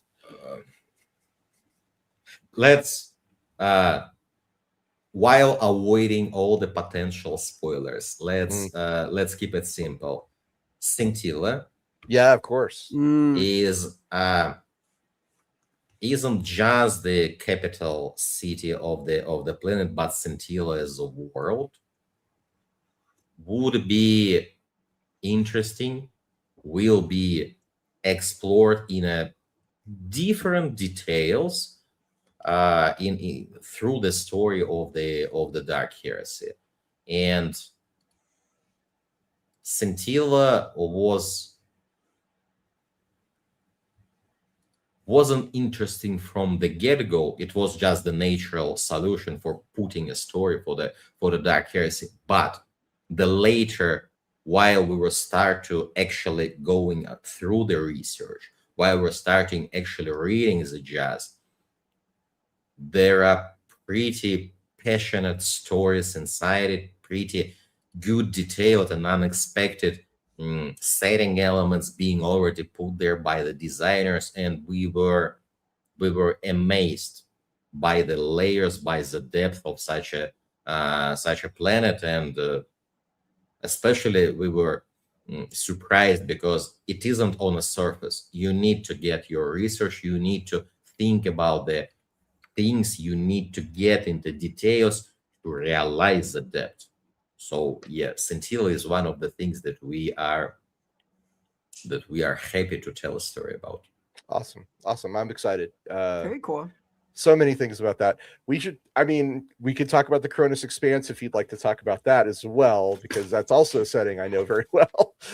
Was there a part of the Cronus Expanse you guys were very excited about bringing out? The footfall, of course, like the footfall is.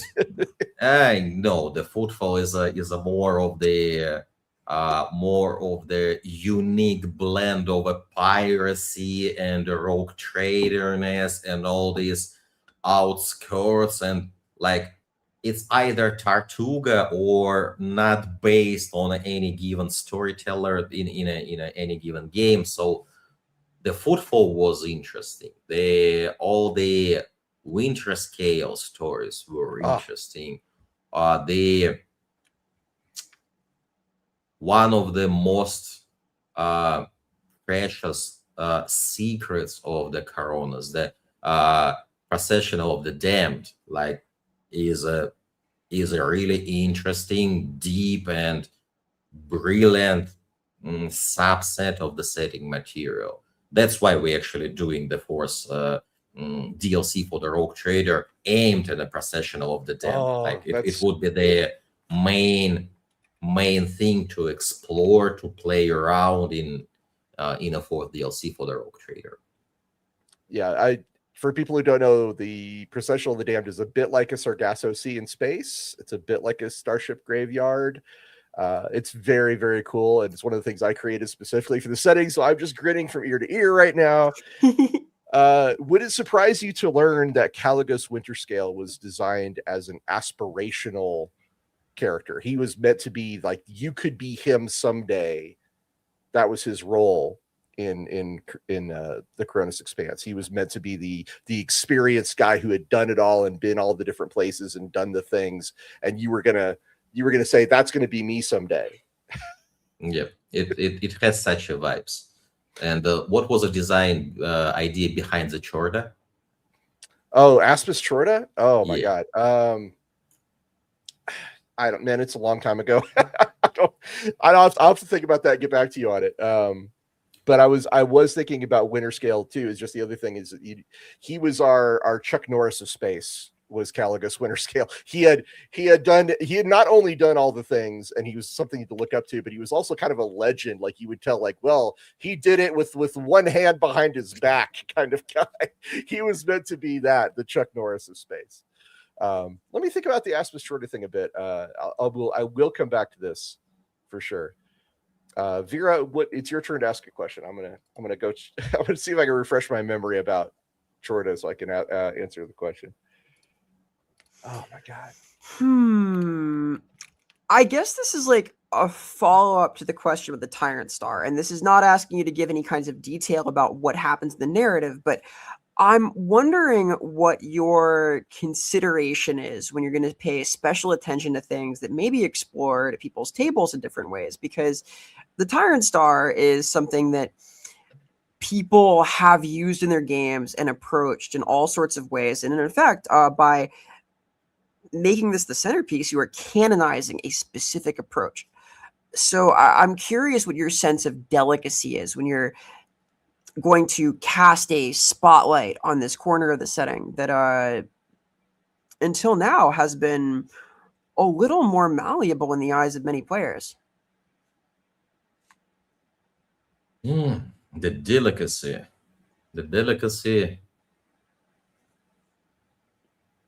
Like, to elaborate, one thing I consider when writing for 4th edition is what has been left vague in previous editions and how to build on that in a way that will satisfy people who are taking their own spin on things, that are applying their own logic and their own world building to these dark corners that I'm going to shed light on. I understand you. I'm thinking about how to answer this in a an understandable way.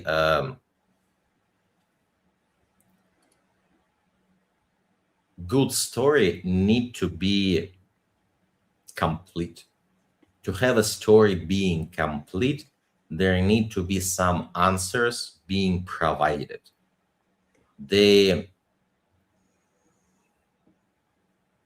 In our game, the player will be able to understand previously untold secrets about the Tyrant Star, even some happenings behind actual Tyrant Star appearance and the logic behind it and the ways of this like cosmic mechanism.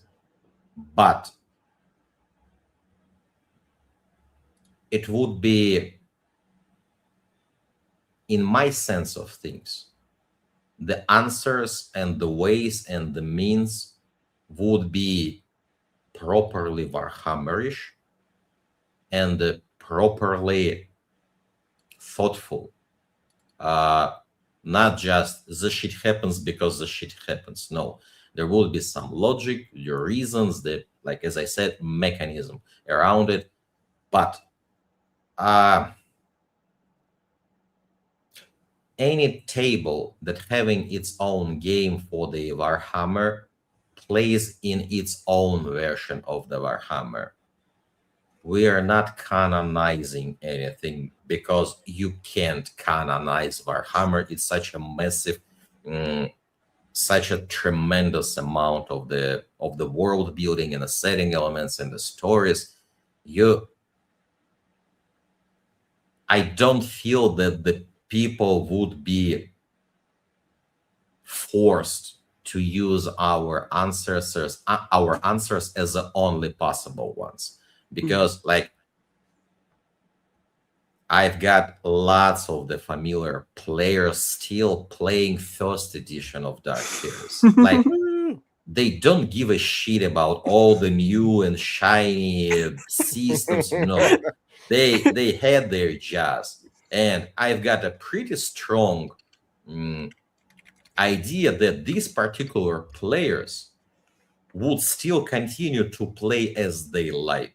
They will be familiar with our like setting elements and narrative designs and things that we are depicting, but the table, their rules, the setting, and the unique approach would still be theirs. So we would be trying to do it as respectfully as possible, and the players won't be forced to use this as a like only canonical way to approach this. And but we will be speaking on it. There will be really lower amount of the wagginess behind the Tyrant Star after our game. That's the nature of a story being told. Yeah, I'm excited to see, because it's going to be what you present. I think is going to be the iconic Tyrant Star, and I love that. It's fine in my opinion to take this mystery that's been around for what is it, 2008, so almost 20 years. Yeah, almost 20 years, and then like say, well, here's what we say it is, and you're right. That doesn't mean it's what it is for everybody at every table, but it will be the thing that you think of first. And I think that's really cool. I do have an answer for you on Aspis Chorda. Okay, I did refresh my memory on her. So where Caligus Winterscale is about the legacy and the glory and the reputation, those things are important to him. He wants to be that. He wants people to know his name and know that he did these things. Chorda is not about that. Chorda is cold and scary. Like, she's supposed to be the fearsome rogue trader. Chorda was meant to be the one that you're like, oh, it's her. Oh shit, we need we can maybe talk to Winterscale. We could probably work out some kind of deal. With Chorda, we have to be on our toes, because this is the woman that put her entire family in stasis, because to her, they're just playing pieces on the board, right? She is a very calculating woman. And I liked that idea of her being the scary one. That was kind of our goal with Aspis Chorda. So hopefully that helps. Yeah, you've got the mentor figure and you've got the enemy figure. So that's the reason behind these two characters. You can cut a deal with Chorda, but just count your fingers afterwards. Yep. So for sure. We have a cool super chat here from Azrael Soul Hunter. He says, I am not asking if they are in Dark Heresy, but I do ask if you and Owlcat are aware of the Slough and what they are as you make this game. The worms We that walk the Slough. Okay, aware good. of them. You don't We have to are say- aware about the Hollow Ones, about the UVAT. We're aware about like lots of the things. He said Uvoth, y'all. Uvoth are, oh my God. Okay, I love Uvoth. We are aware. Nice. That's it. I am not telling you anything more than we are aware. I am also a Slough enthusiast. having designed a good portion of who the Slough are. Not all of it, but a good portion of it. Oh yeah, we talked about this during the Dark Heresy build a character thing. Yeah, that's right. So I'm very excited to see what may or may not be in the game. So I promise our goal is not to torture you, and not only with all these questions about things you can't talk about. I apologize for that. Where's the Mechronid armor? Oh. If so, I'm just going to speak out loud. You don't have to answer anything, but I would expect maybe something about the Halo devices might be something that we see in the game. You never know. You never know. I'll just leave it at that. There could be Xenos even. So what about, and this is actually a great time. Do you have questions for me or for Vera about Rogue Trader as a game or as a setting? I'm actually flattered that you're like, hey, what's the deal with Vast Destroyer? Because I'm like, oh, cool, I get to talk about this now. One of the things that I was interested while I was like actually playing and having the sessions of the Rogue Trader was the actual mechanism about the hexagrammatic words working. Like the sole idea of any person being able to inscript some drawing, writing, carving on any material, and these carvings by itself start to work with the warp fascinates me. Like it's working on the same principle as this specific language from the Ebnet's books, but with like imageries that works on the same way.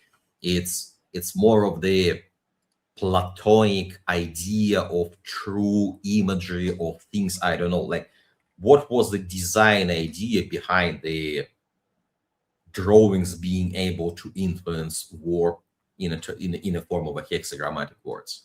So if I may put on my Lorebeards 40K hat for a second, because we do have a whole other channel devoted to this kind of lore. There are two types of wards. There's the pentagrammic and the hexagrammatic. The pentagrammatic, those are anti-demon wards. The hexagrammatic, which you're talking about, those are anti-psychic wards. They were talked about, I think, first by Dan Ebnet, and then they showed up in the Grey Knights Codex. And the basic idea is that they're kind of an occult form of writing, but it's engraved, ritualized anti-psyker shielding. It's like sacred geometry and symbols and litanies, and you can build it into things like armor and weapons or rooms or even restraints. But just like all things in 40K, it's kind of unclear exactly how it works. It tends to be I think this happens to fall under like the belief in whether it will work or not, because a lot of that has to do with your reflection in the warp and how strong your soul is, and whether or not you have any psychic connections. Like hexagrammatic words might do nothing if a Tau were to inscribe them, but they might also be very strong if an Eldar were to inscribe them. So it's a very fringe form of tech, if you will, if you want to put it that way. And its primary purpose is anti-psyker. It is the thing that holds off psychic emanations and things like that. I do like the connection you were drawing to enuncia, that true speech, that language of creation that has an absolute effect by virtue of so accurately describing some aspect of existence. This is a similar concept to Enochian in the fantasy setting, which also is a language of the gods that is this original form of conveying meaning and making it real, and might transgress the warp in some way that doesn't require sensitivity to it. I would also believe that sacred geometry does capture this core essence of belief in some inscribed way, similar to how runes work in fantasy. They're encoding this crossover between the warp and reality. Perhaps there's a few possible angles. Well, the runes are in fantasy are they're very well defined. We know what they are and how they work. Sure, but they capture the winds of magic as opposed, and here this is like capturing some overlap between the warp and reality, perhaps. Like it's. I mean, I personally question like whether they work at all or whether they're more of a thing that makes you feel good that you've done it. Like I put the wards on. Surely that will mean something. Oh, it has to make you feel really good, though. Right? It's doing something. Like, I mean, that's feeling really good at that point. I believe, there are rules for it. So, I mean, if you look at it from the standpoint that rules equal story, then there is definitely some effect to it. This would be a great topic for our 40K channel, would be to talk about like what these words are, what they mean, because it gets kind of deep with the ideas of how the occult is seen and functions. Because obviously the ecclesiarchy have their own markings and symbols and things that may or may not have power depending on their faith, as opposed to the hexagrammatics, which tend to be more employed by groups like the Adeptus Astra Telepathica. They're part of the Black Ships, for example. Anyway, this is not Lorebeards 40K, people. If you want to hear more about Lorebeards 40K, we have a whole new channel for that, but go check that out. But I hope that was helpful for you and Natalie. Yep. Just to talk about it a little think about them as a like version of the psi focus, or the like condition of like the one person channels something through it, and that's why it's working. And to understand it's not the writing but the geometrical constructions, like you said, the psychic geometry. That's like an interesting approach to think about. Can it be damaged in a combat, like the bullet or the sword or the axe, like making the mark on it, and what's happening afterwards, and what's happening like in a, I don't know, in a void ship combat where things start to get damaged. To think about such a things as a psi focus is an interesting approach. I never thought about it. Thank you for providing such a suggestion. Absolutely, it should be something that can get damaged, and if it does get damaged, this should be problems. Like this should be like, oh well, that's bad because this is supposed to form a circle or whatever the word shape is, and if you damage that or take a portion of that away, that's like breaking the summoner's circle when he's summoning a demon. Like that's bad. Something can get out. It's supposed to make manifesting your psychic powers more difficult and harder because it. Anyway, like this gets into like the idea of what is magic in 40K. So there's it's a very deep subject with a lot of nuance about it, but it all basically boils down to whether or not you can channel the warp. And the hexagrammatic words. It's weird. You think that they would be also anti-demon, but they're not. It's just a factor of how the system works. Anyway, sorry. They do seem to like work until disrupted, though. Like once it's inscribed, it stays like that, even in absence of the person who would otherwise made it their focus. So like it's there. It's permanent until broken. So it does seem to be something that is once it's done, it's done. But it's a fascinating question. That is one that has not yet been asked over on the other channel, so I'm excited about that. My Dark Heresy character was very interested in warding. That was like the theme of the character. So I've thought about this a little bit. There was a question earlier about random results in Dark Heresy, and I presume it's also true in Rogue Trader that sometimes some of the choices you make, not unlike, say, being a trickster in Wrath of the Righteous, could result in some very humorous situations. How do you guys approach doing humor with regards to like the mechanics and the grim dark setting of 40K? Hmm. The humor is the hardest of all the genre. It's the hardest thing to design, to write, to deliver. That's why we don't we don't operate like making the humorous encounter or episode. No, we are reflecting on our about our experience that was happening inside that like actual tabletop sessions. Whenever we were like role playing as truthful as hard as it possibly can be, and the result was tremendously funny. Like uh, I was playing as a rogue trader, and my the sound director of the project was playing as my seneschal, and he was kidnapped by some like bad guys, and uh, to to demonstrate where to find him and how to save him, he started to sing, and he was coming with a like Weitzman song from the get-go, and he was actually like singing it with some like rhymes, with like actually good singing. And my rogue trader was, go on, stop here, we're not coming, I want him to finish the song.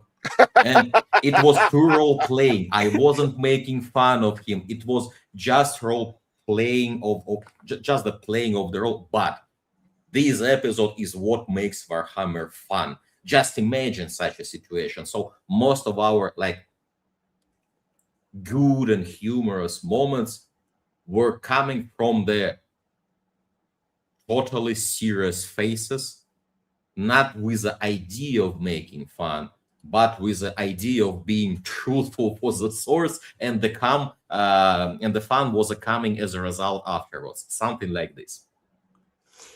Yeah, like I've found that the funniest moments come from being earnest, and that like in writing for the tabletop, we don't have to create a deliberately humorous scenario. People will find the humor in it, and like one of the most earnest and true to the genre responses in Rogue Trader is the funniest thing in the game. It's Abelard, introduce me, which becomes hilarious eventually.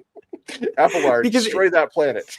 no, it's so awesome, and of course it's always an option. But if you're like an Abelard truth, or you're having this guy respond to like daemons and stuff with Abelard, introduce me. Oh, it's a meme. I love that it's become a meme, and it's so funny. Yeah. Abelard, do the thing. Oh, it's fantastic, and it's hilarious, but it's so true to the character. Like it's funny because it's genuine. Agreed. I was surprised where uh, my colleagues sent me the meme of the Abelard with a like depiction of if this guy potentially be in a vengeful spirit, there was no Horus heresy. So like it was this level of absurdity of him like actually doing anything that Rogue Trader will tell him to do, and it's some sincere, earnest fascination of the things inside the Warhammer that makes this sarcastic, oppressive, abysmal thing important, deep, and valuable for the people. This is the same approach that we're using for the humor, being over the top, but with a serious face. It comes with a side effect as a real emotions, real experiences, and the laughing and the fun, just one of them. Like I was one of the most brilliant things we ever constructed was the in a Rogue Trader. There is a governor of the Yanas that can be punished by her deeds. She actually were trying to do things that you make her do. She was effective in this way. And whenever you're trying to like, yes, there's a Slaanesh involved in this, but There's a totally other side of the things. You want the money, you want the profit from this planet. Here it is. And the whole idea of I will punish you for being effective is one of the things that, in my experience, whenever I was looking at the streams of the people who were not from the Warhammer fan base but from other other auditories, they were actually thinking how to react, what choice to make. It was political decision being made as a part of the role playing, and that's really hard to achieve thing, and really deep one. Great. Would you like to read this super chat, Vera? Yeah. What part of Dark Heresy are you most excited about? A bit of a side tangent. Will the Halo device and Rogue Trader be expanded narratively? Also, thank you so much, Scott, for the super chat. Thank you. Part of Dark Heresy I'm most excited about. It's probably a spoiler. Yeah, I need to answer the question, but I can spoil the things.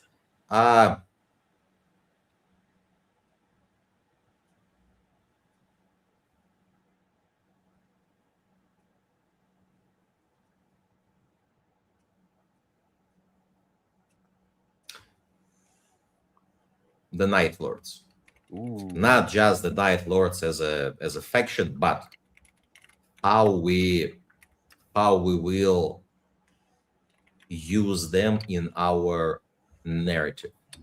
This thing is what I'm most excited about, like at the moment.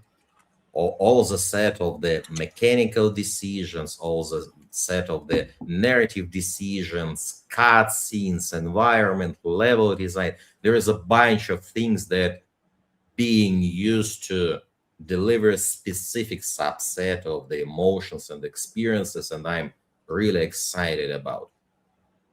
About the Halo device, no, I won't answer this question. Well, you had me at Night Lords. There's definitely some people in our community who are big Night Lords fans, so they're just be like going crazy. I will say, in the most broad, spoiler-free way possible, the only time in my playthrough of the early build of the game that I got what I thought might be just a little whiff of the Night Lords, I was so blown away and excited. I was among the coolest sequences I have ever seen in a CRPG. So, hey, if you like the Night Lords, you should check out Dark Heresy. It's gonna be pretty cool. Oh my god, that's so cool. My heart's already like, oh, yeah. It's fantastic. That's work. Cool, man. I'm really psyched for that.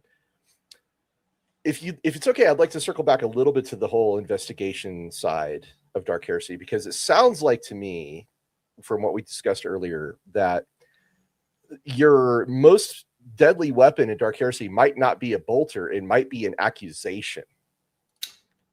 And dangerous not only to you, not only to your enemy, but to you as well.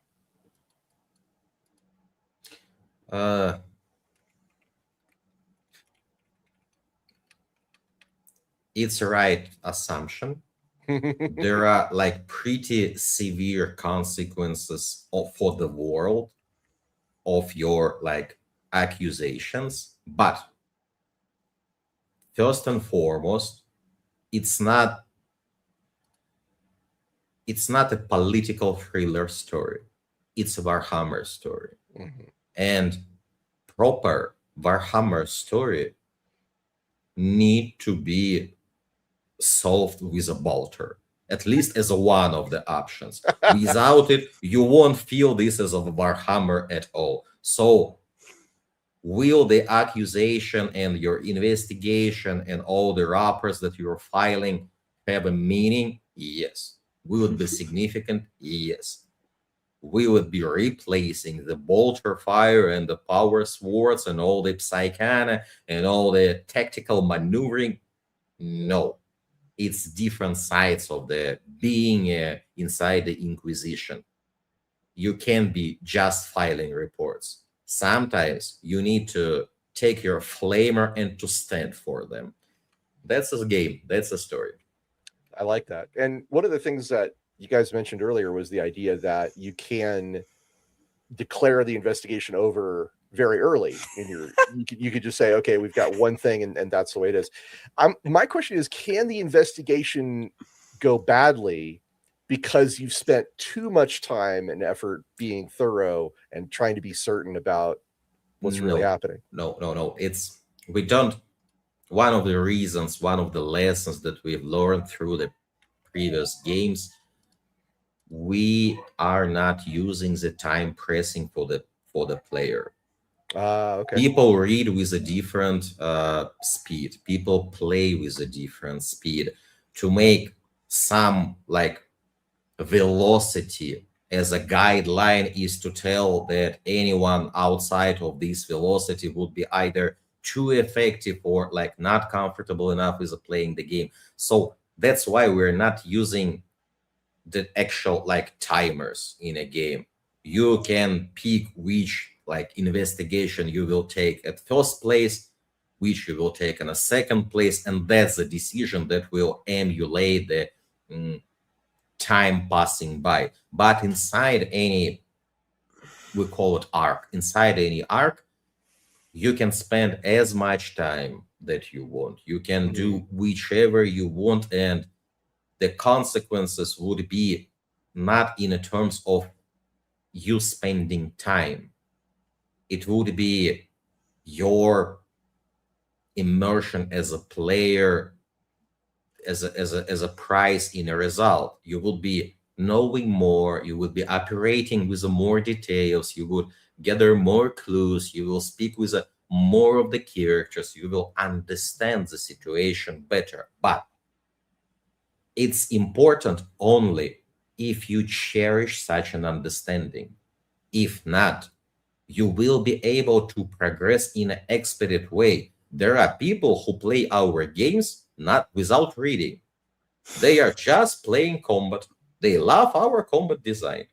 And these people will be able to progress in an expedite manner. Yes, they will lose significant portion of the content. Yes. But it's not in the timers. It's more of the role play inside the game and agency for the game outside of it for the player. Anyone will receive whichever they prefer to receive. I will say on this note, I believe that Dark Heresy has my favorite implementation of CRPG styled combat I've ever played. I think that the variety of mission objectives and the way that you can resolve certain encounters is well thought out, narratively compelling, and varied. Thank you. It's sharp. I was really impressed. I've never seen that outside of like a actual play table where it feels like so appropriate to what's actually happening. We changed all the pipeline and all the processes around the combat design to achieve this. We read through all of the feedback that was received on the Rogue Trader. We changed how we start, how we pick the ideas for the combat, what conditions do we imply for any combat design for it to be approved.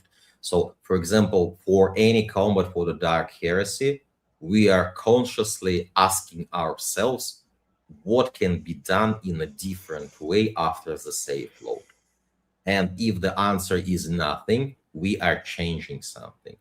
We are always asking, what are the ways that I want to achieve in terms of the role play here? How my previous actions inflict this particular combat?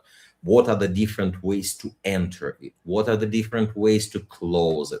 That's basically the whole new subset of things that we start to question ourselves. And while providing the answer, we are making them way, way more expensive than it was before. They cost us way more. That's why it's less amount of the combats in a game, because like if you start to asking all these questions, even with all the money in the world, with all the time, if you don't have a narrative space to insert a combat, it can be.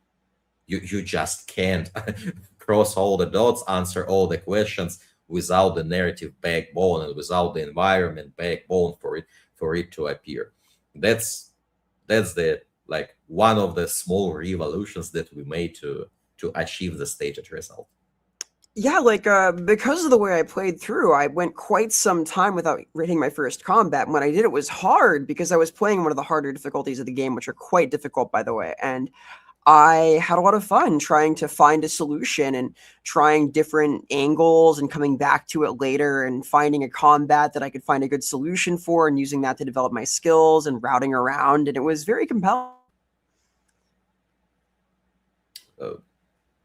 Thank you for the kind words. No, I just if you're into that kind of gameplay, it's a really solid, really fair, quite challenging strategy game in the harder settings. So yeah, well, it's worth pointing out Owlcat does something that very few companies do. That's the surveys that they put out on a regular basis. They are very proactive about seeking out feedback from players, and they will not only put out like, hey, here's a questionnaire that we'd like you to fill out and tell us what you think on the survey. They will then later bring that data out and tell you this is what people told us. And sometimes, again, it's kind of inside baseball, but I really like seeing how the sausage is made, so to speak, with the regards to how feedback is sought out and then later analyzed and then later implemented into a game. So you use, for example, like the idea of the timers, which are, I think, a big part of Kingmaker and Wrath of the Righteous, for example, that probably was adjusted because of feedback, I'm guessing. And the surveys that you do are a really great way to learn what people are thinking, and then you can use that to build the game even better next time. Yes, that's precisely why and how we're using them. One of the interesting things that not everyone knows is actually after we are receiving the results of such a feedback, we are gathering as like all the leads of the project. We are gathering and we are going for the like most crucial, most frequent problems, most frequent requests, and we're actually arguing, fighting even with each other, and like we're getting from this meeting with the action points for any one major point of the feedback. And it's not always came up in a way that people are happy because we have reasons, but we are not just receiving stories. It's not just some analytic person who are like providing the presentations. No, us, the leads, the people who make the game, constantly receiving this, going through this, and reacting on this. So yeah, we are using this data, using these things to make game better. For example, for Rogue Trader, we're making the DLCs that are being implemented in the main story. We ended up with such approach because the survey results tell us that's what people want from our game. Before these results, we were like, really, 150 hours of the game, and we're making DLC with 15 more hours of the gameplay. Yes. And you will play it from the get-go. No shit, Sherlock. Like it can be happening. But we fill the survey, we analyze the results, and absolute majority of the players would prefer such an option. And based on all the results, yeah, they play it, they love it, they actually using it and replay the game. That's why we're doing such a DLCs for the Rogue Trader. Yeah, that's one of the examples. I will confess, I was one of the people that voted for that. It's such a great tool. I wish we had this available to us as something that we could gather feedback from during the creation of the tabletop games.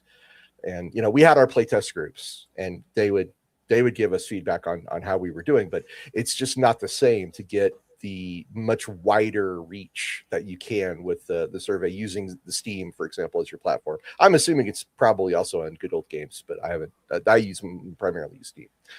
So that's something that's really cool. Vera, do you have a question before we go to Super Chat? Just, I guess, an observation that with a thing like a video game where people are putting so much time into it and it's something they love, they're more inclined to give a response to a survey. Like you find it easier to get replies because they know they'll see a real effect that'll benefit them directly. So they're like, yes, I want to do this. Because it's hard to get responses to surveys, and I'm sure I would expect at least the return rates are a lot better than like a survey by mail. Like, what do you like in your RPGs? No, it's right to the consumer. It's awesome.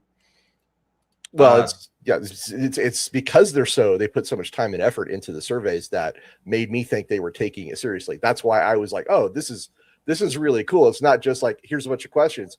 They actually thought about it, came back and told us why. And I was really excited about that.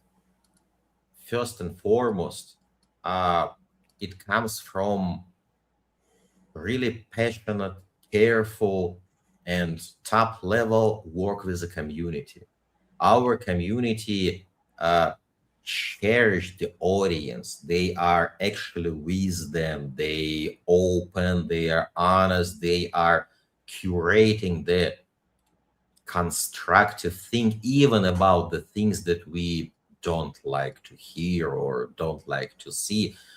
Our community team, community management team, did a tremendous job for the whole 10 years of our studio. That's why we've got the transparent, open, and honest interaction with the players. That's why players know that we are not just counting numbers, that we are actually doing something with their feedback. And that's why they know how to provide constructive and beneficial feedback for things to change in a proper way. So it's not just any game that people play at Lens have such an option. It's careful, day-to-day, really hard job of whole the community management team that need to be praised in such a matter, because they they advocate for the development while with the players. They advocate for the players while with the development. They are always between sides. They are always asking questions that aren't so comfortable to hear and providing answers not so comfortable to provide. And they're doing the good job. That's why we are able to achieve what we're achieving right now. All right, we've got a fun super chat from Pumpkin Historian who asks, are there any chances that Owlcat makes a CRPG game set in the Warhammer fantasy world? Also, a huge shout out to the voice actors in Owlcat games. I will second that part. Yeah, for sure. There is a chance for our studio to make any game at any setting, at any franchise, as long as it would be RPG. There is a joke that we can potentially make the racing game, like with the cars, with the races, but it would have multi-leveled progression system and a deep, sophisticated narrative about the hardship and the reasons why all of the drivers are here. Like, yeah, we've got such a joke, yes. And jokes aside, as I mentioned previously, it's up for the team, for the creative core of the team, to came up with idea for our head of the studio and to vouch for it, to actually try to get funding for it. The Rogue Trader happened, all the Warhammer games are happened not because the head of the studio decided you're doing this, no, but because really passionate people were so vocal and so patient that they received the try out, okay, provide the presentation, give it short synopsis, make the fake shot for the scene.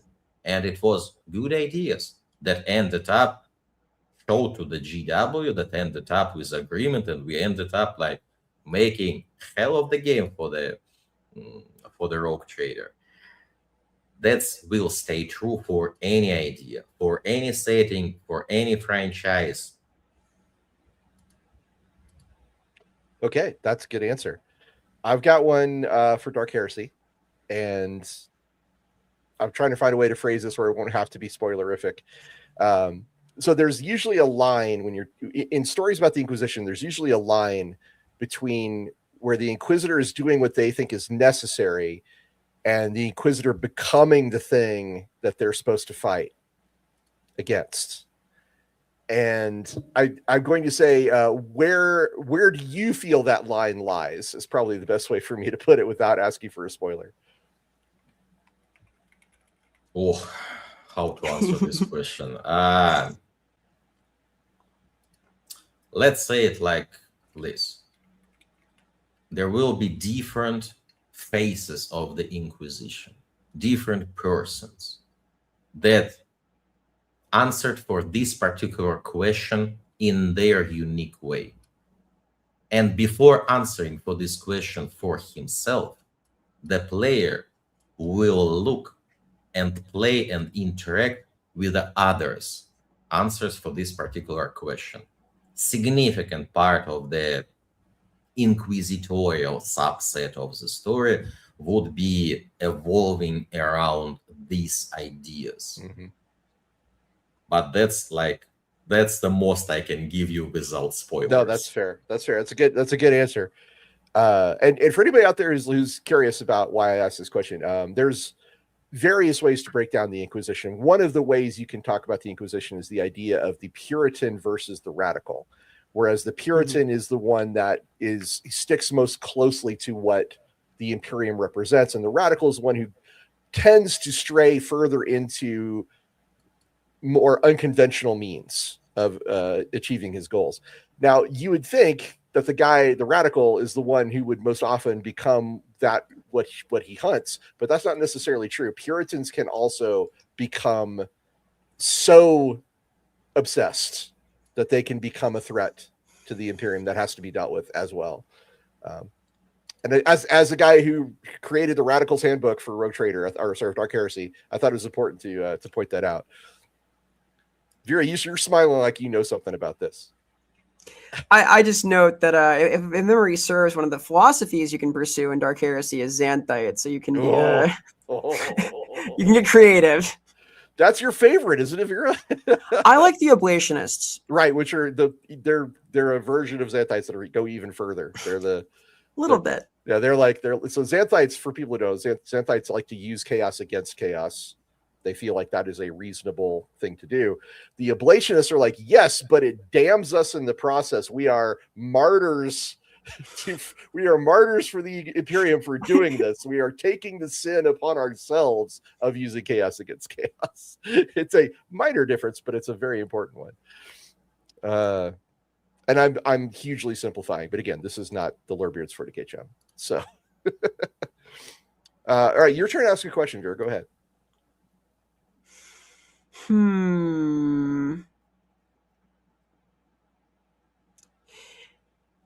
If you were able, maybe this is a bit challenging. Like, if you were able to do anything, to add any feature, any design space as part of DLC for Dark Heresy, budget no concern for time constraint or manpower, what would it be?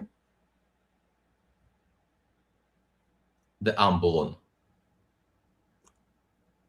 The walking city. Yeah, the city that walks. Ambulon. Yeah. Okay. Yes. Yeah. Okay, cool. That would be cool. Ambulon is a very cool place. That is awesome. Yeah. God, I would love to do that too. Right on. It's too expensive to budget it from the get-go. I can tell you it's too expensive to make. But if you said money isn't a question, to make actually walking city architect one with all the different layers of different epochs of civilization still there with their own ecosystem inside it, that would be dope. I agree. Yeah, I read. All right, do you want to read this one, Vera? Yeah, sure. Speaking of corruption of faithful, are you at Owlcat a way of Peter Fehervari? Because some things in your RPG feel like references to his stories. Thank you so much, Azrael, for the super chat. Thank you, thank you. Yes, of course, we are aware of him, and he is one of the favorite authors for some of our narrative designers. So you can be sure that he is being a source of the inspiration for our Warhammer games for quite some time. Awesome. That's going to make some people very happy in our chat. There's some big Fehivari fans out there. Appreciate you, Azrael. I have one more making the sausage type question, inside baseball type question. What is the one thing you wish players understood about branching narratives and how how that works in a game? With things I wish, I don't want players to understand anything about the branching narrative. The less they understand, the easier the job for me to deliver the sense of making the difference without actually spending the money on this. But that's a joke, not an answer. The real thing is what I want the players to understand is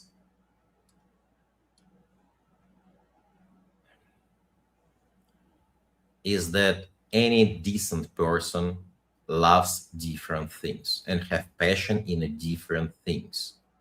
And any person, even with a love and a passion for these different things,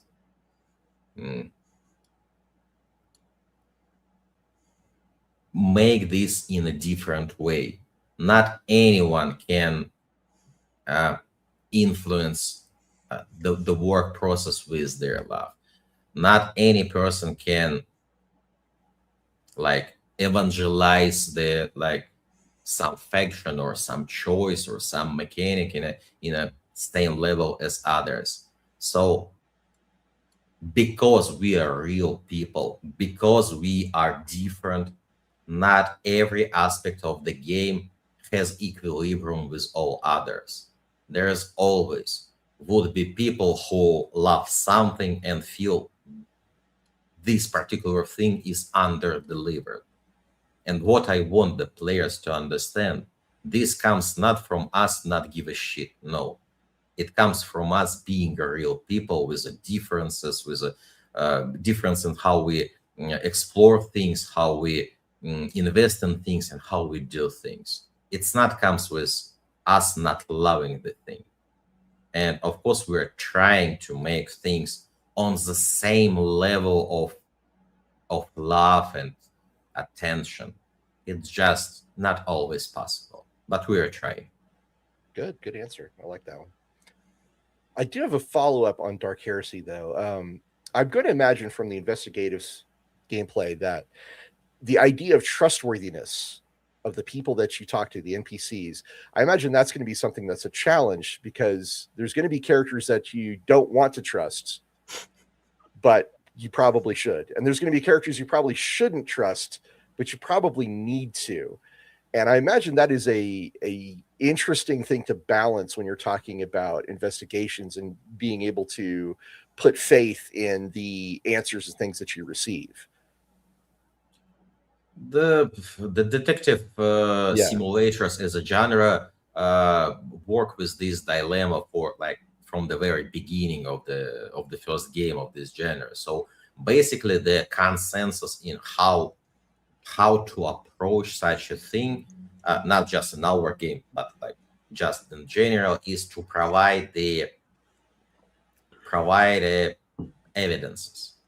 Like if somebody is lying, you will find a way to know if he's lying. If somebody is telling the truth, you will find a way to double down, to find a proof of this is actually things that happening. And if you're interested in a finding, in a procuring these proofs, the game will allow you to do it. If you're not interested in a things, you can proceed without this. So we're basically using the same thing, but for us, a detective system, the whole investigation isn't about finding the truth. That's one of the reasons, but not the sole and most important. Most important one is the role playing, how you will interpret this, how you will like combine this, how you will make your conclusions, who you will be blaming in a result. That's why in our case, there will be some places left vague specifically and consciously without doubling down, without actual proofs. Because if you need to blame somebody for the political reasons, there won't be actually the most ideal person to blame. No, you will need to choose yourself. And to choose yourself isn't about finding the proper. To choose yourself is to ask, who am I going to blame? That's it. So it won't be as usually do in a detective genre. Well, what came to mind was Camellia from Wrath of the Righteous and discovering whether or not she's trustworthy, for example, without spoiling too much about Camellia. But I thought that was an interesting way to approach a character that I was thinking there is no way I should trust you, but I really want to. Yeah. Well, because she's helpful. Very helpful. Too helpful. If I could lend my own gameplay experience here, I found it very satisfying to have a character who I felt there was something strange about and then find evidence for that as it went on. It's very pleasing to fill out your little red string chart and find context for things and inform your opinions. And it's a really neat gameplay loop. Yeah, that's the like the design intent behind the investigation system intervene with the dialogues and the exploration for you to have these gotcha moments while doing other things. And it's good if we're doing it in the right way.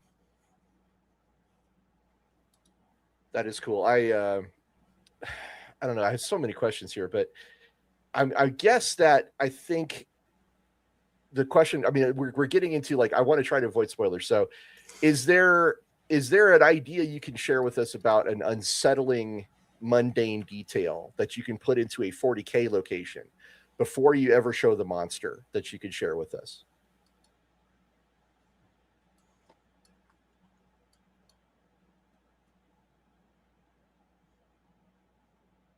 Unsettling detail. Yeah.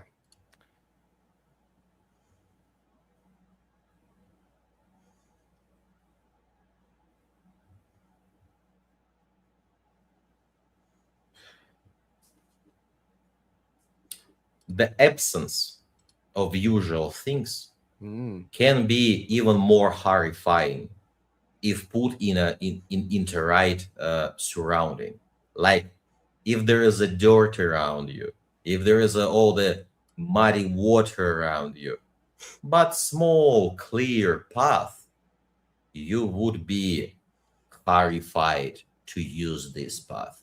And in Warhammer, this particular path would be made for you to delve you deeper. You will know it and you will still use it. And this combination of meta knowledge about the setting and the genre specific things from the CRPG, like, I know this is a battle arena, I know it would be the combat here, who will be fighting me? Show it to me. I'm looking at it. And this kind of the suspense building is really interesting design tools that we are start to using consciously and more precisely. I feel that there will be some surprises for the players who will be playing the Dark Heresy. Good. I think Camellia would fit right into a Dark Heresy game, just to be really clear. should be a really great romance option for a Dark Heresy game. It wouldn't surprise me if she originally started in something like that.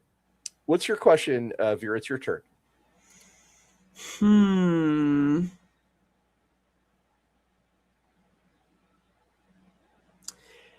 So, as we're kind of winding down here,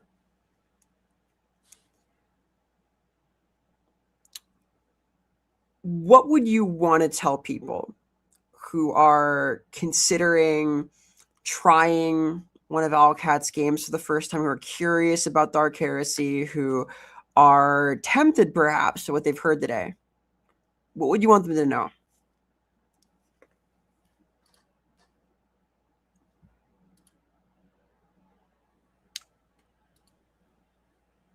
The whole Warhammer projects that we are making at Owlcats are our love letter to the setting. We did it because we love it, and we have a pride in a sharing this love with whoever ready to like get familiar with this, who are ready to invest some thoughts, some hearts, and some time in it. But it won't be an easy ride. It won't be the most accessible. It won't be the most polished. It won't be the most user-friendly. If these are the things that you're looking for, there are really good games that prioritize these aspects more. Our games are about love. And as any love, it's not ideal. If you want to experience this, be our guest. We would be more than happy to share this with you. If not, there are all kind of games in the market. Feel free. Hey, love hurts. Making games from a position of love is much better than making them from a position of fear. This is something I had to deal with when I was working on Rogue Trader, where yeah, no, seriously, we were talking about like what motivates us to create our games, and one of the things about like putting all the effort and time into it that you do is because you fear the reaction of someone saying, well, this is not a complete game, or this is you don't really love what you're doing. You're just going through the motions. So you can approach it from fear if you want, but I found it like you're saying, and Natalie, it's a lot more satisfying and productive to come at it from a position. I'm doing this because I love it, not because I fear what will happen if I don't put my time and effort in. Positive reinforcement is always better than negative one. It's basic design principle. So I have an interesting question. Is there a feature that players take for granted in Owlcat games that was particularly difficult to make work?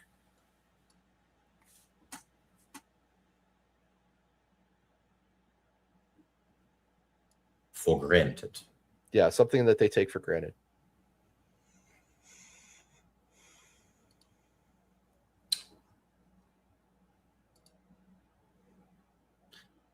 The dialogue system. Oh. The dialogue system comes natural. No one gives attention specifically to the system. They are reading words. They are understanding the narrative, but not the system itself. For the Dark Heresy, we switched to the vertical dialogue system. We heavily invested in making this UX flow better, to make it smoother. We expanded the visual depiction of scene around you while you are using this dialogue. No one, almost no one, rationalize and understand and spot this. They all using the benefits of these investments, but no one consciously understand this. And I'm not blaming them. It's not their job to understand such a things, but yeah, I guess almost no one keeps understanding of this system. It's something I've never thought about, to be clear. I have thought about like the character customization options in Owlcat games. I have thought about some of the ways that the RPG progression has been presented. as things that I've sat and thought about, like how this would be done. But yeah, I hadn't considered like the system behind how the dialogue options are presented. That's interesting to me. I guess one more question, and then we'll get into our wrap up here. Vera, why don't you go for it, and then I've got one right after you.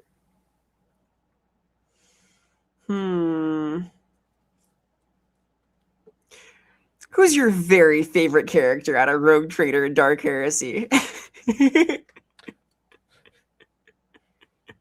We've got a lot of big philosophical ones. Who's somebody you really like? My favorite one. Yeah. And why? I'd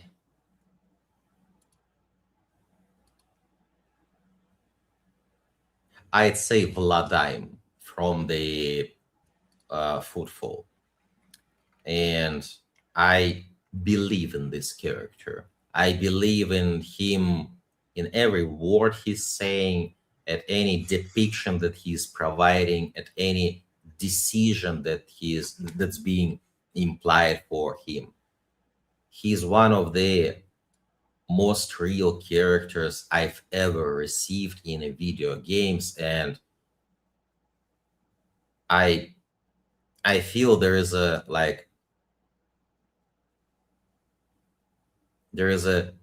shameful amount of him under delivered. It would be so good to have more spotlight on him, to interact with him, to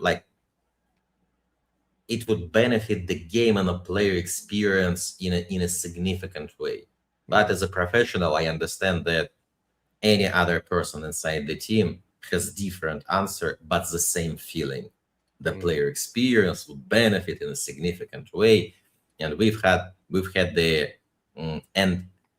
not the unlimited amount of the time and money and all the capabilities of the team. So yeah, it's Vladimir for me. Nice. Yeah. Someone in the chat, Dr. Chaos, is saying you strike me as a Kalakazar man. All right, so I have this is my final question for you, Natalie. You've been a great guest. We really appreciate you having me on, and everybody in the chat should give it a round of applause because he's been a real trooper sitting with us. This is very late for him, I should point out. Yeah, midnight. So, last question, sir. If you could give fans one piece of advice for how to get the most out of an Owlcat RPG, and beyond read everything, because I know that would be my answer, is just read everything. But what would that be? What would that piece of advice be to get the most out of an Owlcat game?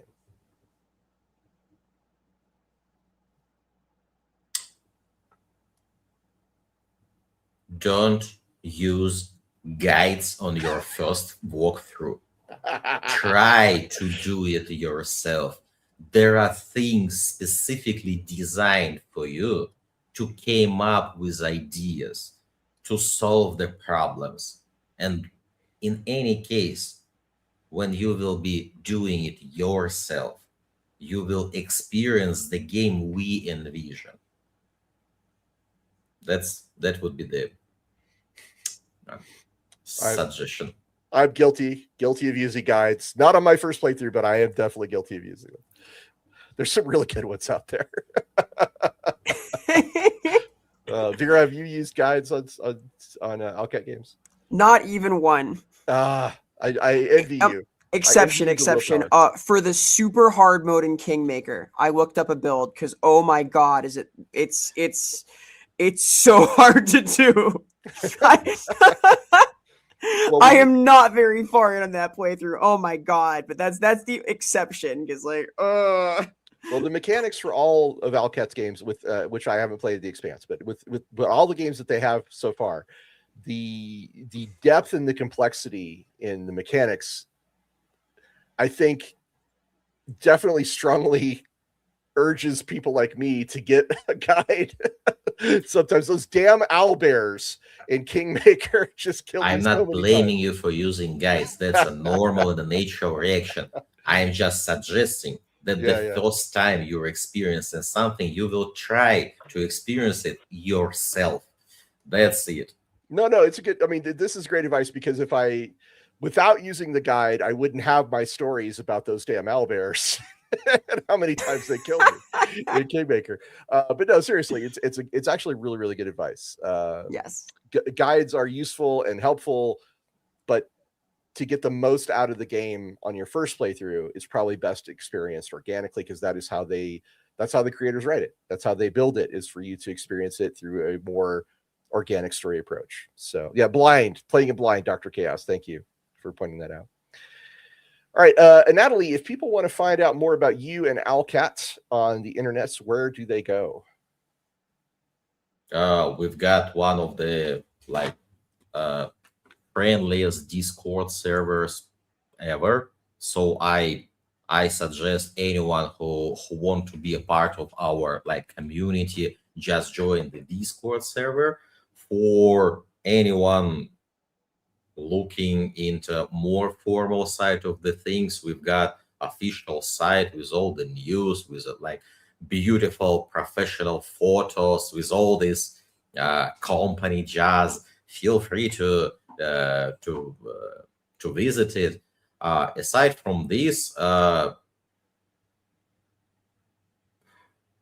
Discord and all the social networks for our studio are being pretty lively. Twitter, Blue Sky, the Facebook, YouTube, we've got pretty beautiful things on our YouTube channel. So feel free to look at them, and they are funny. Most of the time, they are really funny. Yep, something like this.